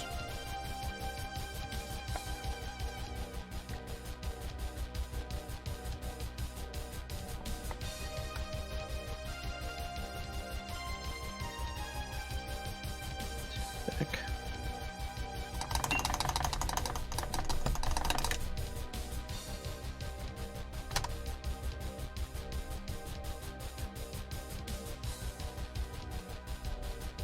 So what are you doing with something with right on it? How you test washes? How do you? I actually don't know this. Oh, when you're mixing a wash, you put the water in, you put you mix it to a consistency that you think is close, right? Yep. And then you get something with print on it.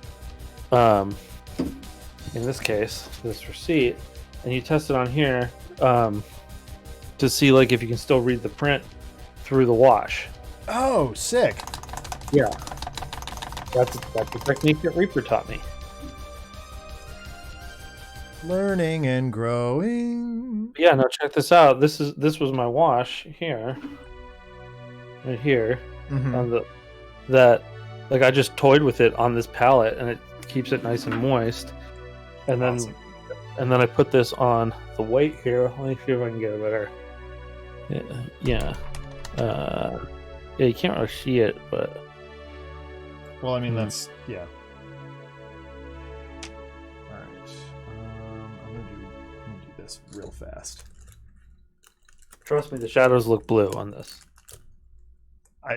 Yeah, I do trust you. Oh, why can't I? Where's my mech stand? Ah, there we go. That's what we needed. Oh, oh my god. Yeah. Wow. Yeah, so that turns out really nicely. Boy, that actually looks really... The face looks really nice now, It too. really does, yeah. I'm very happy with that. That was all a lighting thing. I was like, I just needed to be able to see it. Yeah. When we... So... Never mind. What? I'm just trying to decide if I want to do something clever with Forge's base, and the answer is no, I don't. Why not? I just can't think of anything to do. What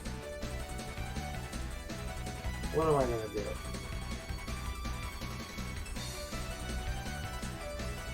I'm probably going to go to my bits box.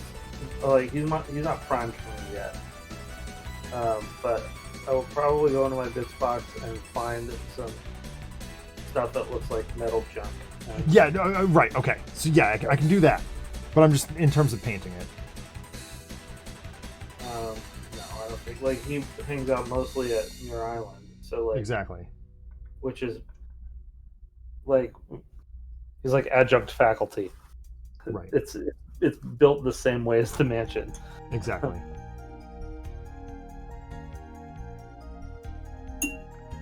But yeah, I can put down some random bits of metal. I think that'll actually be kind of cool. I might actually, I might have some actual random bits of metal that I can put on there, which would be cool.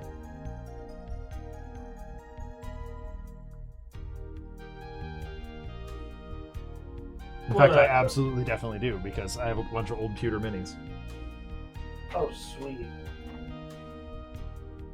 Yeah, that's what I picked up a Warhammer Skulls box for. Stop giving Steve money! Sorry, I needed to. Hashtag fire Steve. I needed to pay him to because I need Hella's base just doesn't look good right now. It's true.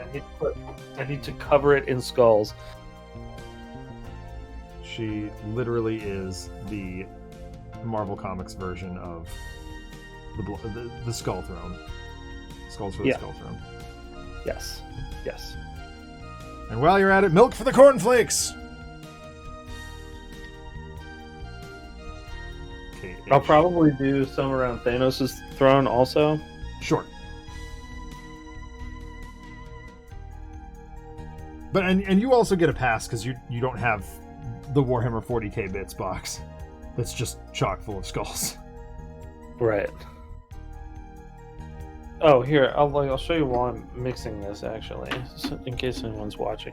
So I put black, I put a drop of black, I put a drop of dark green, and then I put a couple drops of water, and I'm mixing it over here, and then pulling from that when I need it. Yeah. To change the color, and then we'll test this on here, and that is looking pretty good. That is a good green ink. Can read right through there. Yep.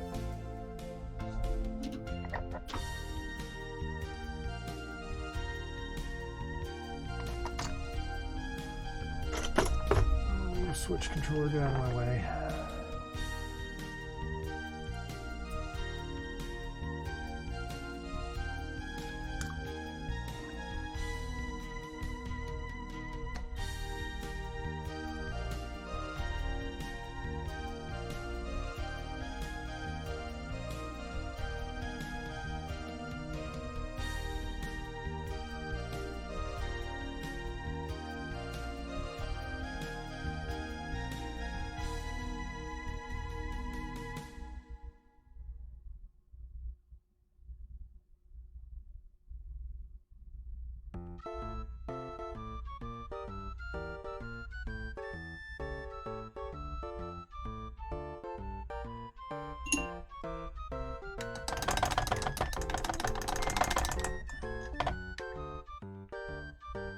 Alright, I'm going to ink this and then finish in the morning. But for the second time tonight, I'm going to try and glue him to his base.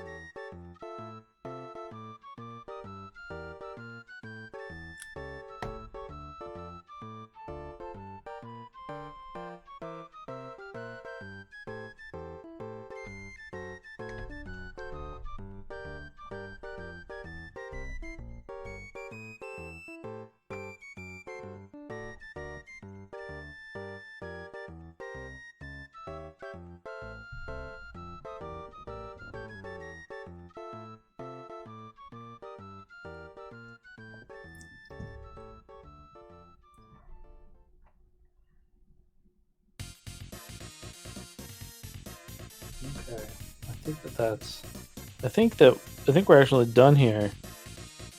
He does look really good. Yeah, he turned out pretty awesome, I think. Yeah. I would, so like, if it were me, yeah, the edges of his jacket, yeah, you know, where it folds over, I would highlight that. Do a driver, and like the creases on his jacket, like that's really, and like, yeah, I need to wait for this to. Yeah. I do think also that I would maybe dry brush the chair. No, I like the But chair. I think the gold really works. Shot. Yeah. I don't want to risk ruining that. Right. At this point. Because it's like a nice... It's a really... Like, look at that. The shine is so cool. It's so good. Yeah. That turned out great. So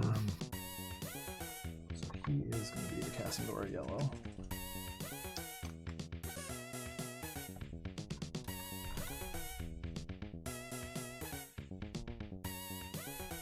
Hold the side of this now too. Okay, and we're just gonna do gold on the side.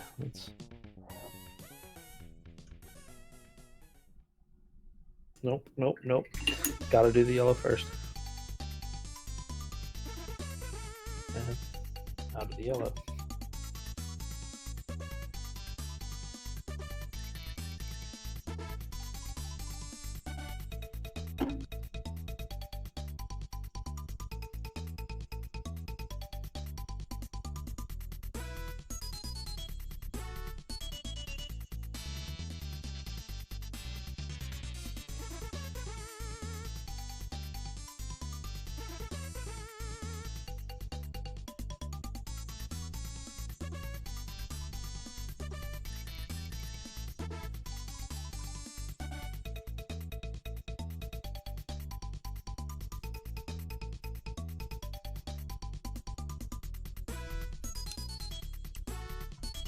Only thing I don't like about the Citadel handles is that you can't paint the side of the ring.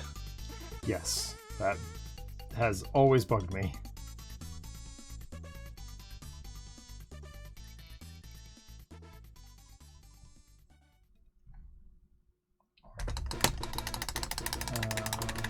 I honestly don't know how I would engineer one that you could.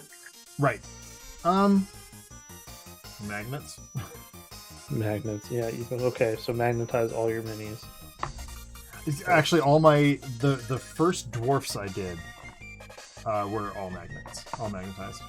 I have magnets that Ness got me for Christmas because she got me shelving for them, and it's really cool stuff. I'm very excited to use it, but I also have to have like a day to assemble those shelves, right? Because they're pretty complex.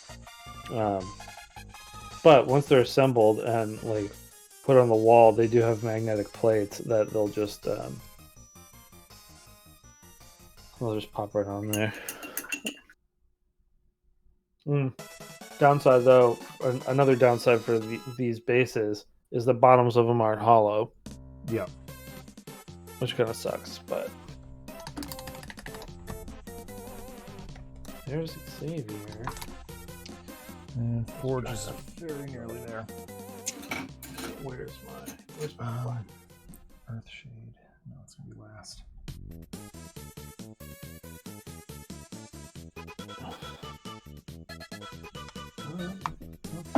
Here. Oh shoot.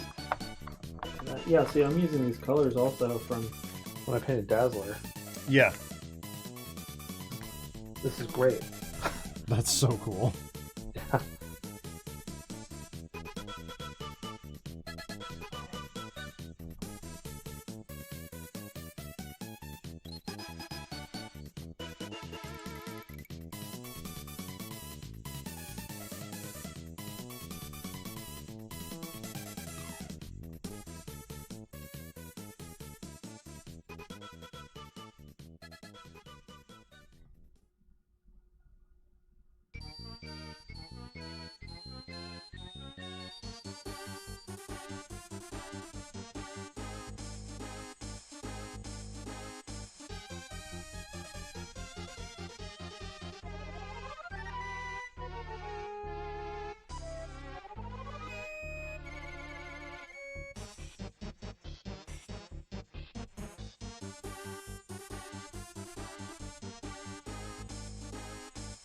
I told you Ness gets mad at me for eating paint, right?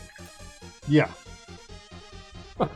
I'm sure Katie would also get mad if she saw me doing the same thing, but we all do it. It's a thing. We all do it. None of us have died from it yet. And we're not going to because we've not run out of things to paint, so we're good. Yeah. Nothing can kill us. Because that's definitely how that works.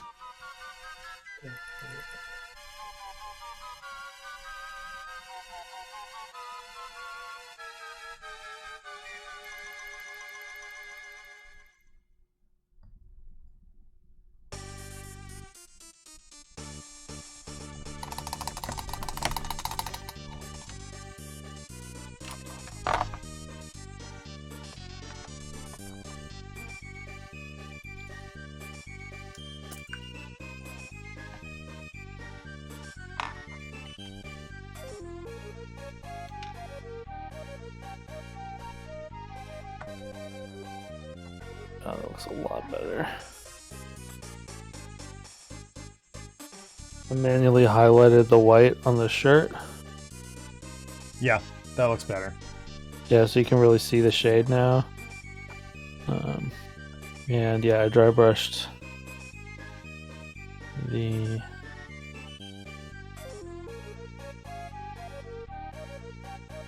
top of that coat. That's that one. I think that's gonna do it for him.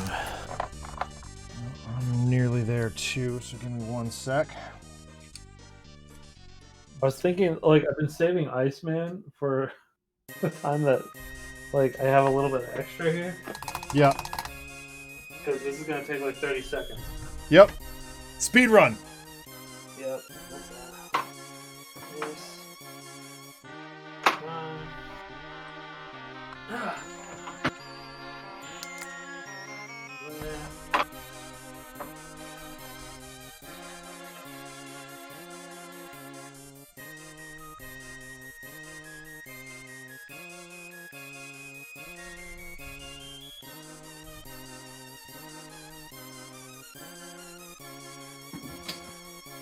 Yep, we got this. We got the Kellyan green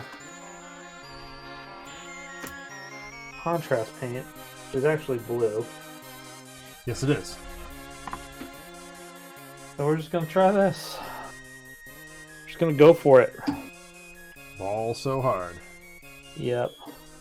I probably will touch up with like dry brush white. Yeah. But we're just gonna go nuts here. Ooh, that's pretty dark. It's okay. Oh my. Yeah. It's okay. It's okay. You're still super zoomed in, by the way. Oh. It's very dark. Well, that is absolute zero dark. Yeah, that's okay. I can fix this. Everything is fine. Everything is fine. This is If anybody asks, Adam's name is Lars Gerhard, and he was never here.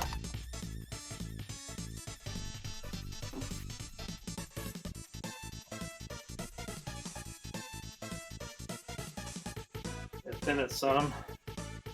Maybe it helps if I come back with water. Yeah. Usually.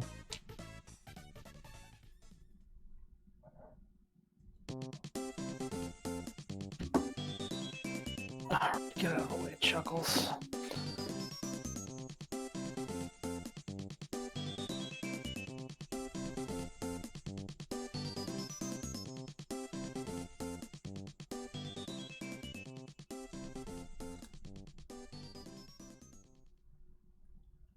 Actually, as it dries, it's drying lighter though too. So it's. Oh yeah, look at that. Yeah. I'm okay with him being this dark blue because you can come back in and lighten it. Yeah. And make that look like frost. But this is gonna take forever to dry the way that I'm doing this. So. Oh yeah. Absolutely. I just like oh this is turning out good actually because I slopped it on. Actually probably don't need any more. I slopped it on and then I'm just getting water and spreading it around from there. And is lightening it and a little bit more.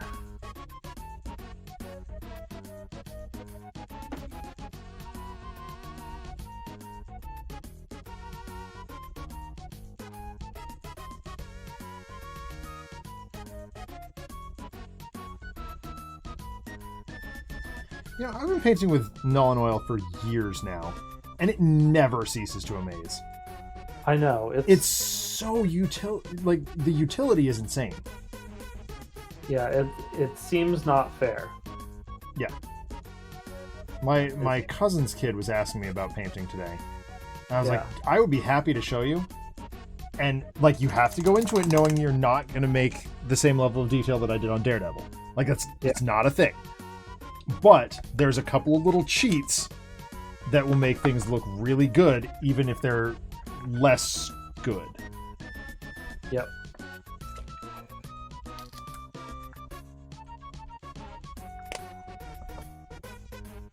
And my brother goes, oh, that's a good thing because I don't have the patience. I was like, well, you're the one who asked me to teach you, so... I have a feeling it's going to be like trying to teach Paul to paint, but we'll see what happens.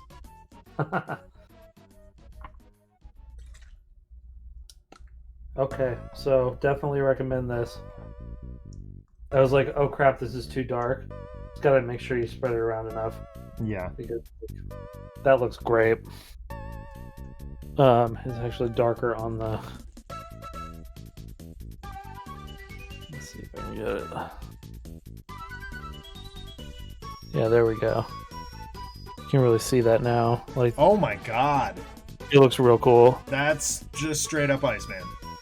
Yep, I am gonna... Which contrast paint was that? I think I have it.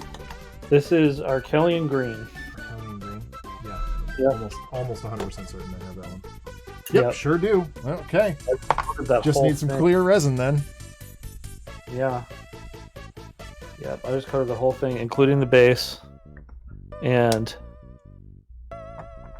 So I think I'm going to do the base like I do the Jotunheim base.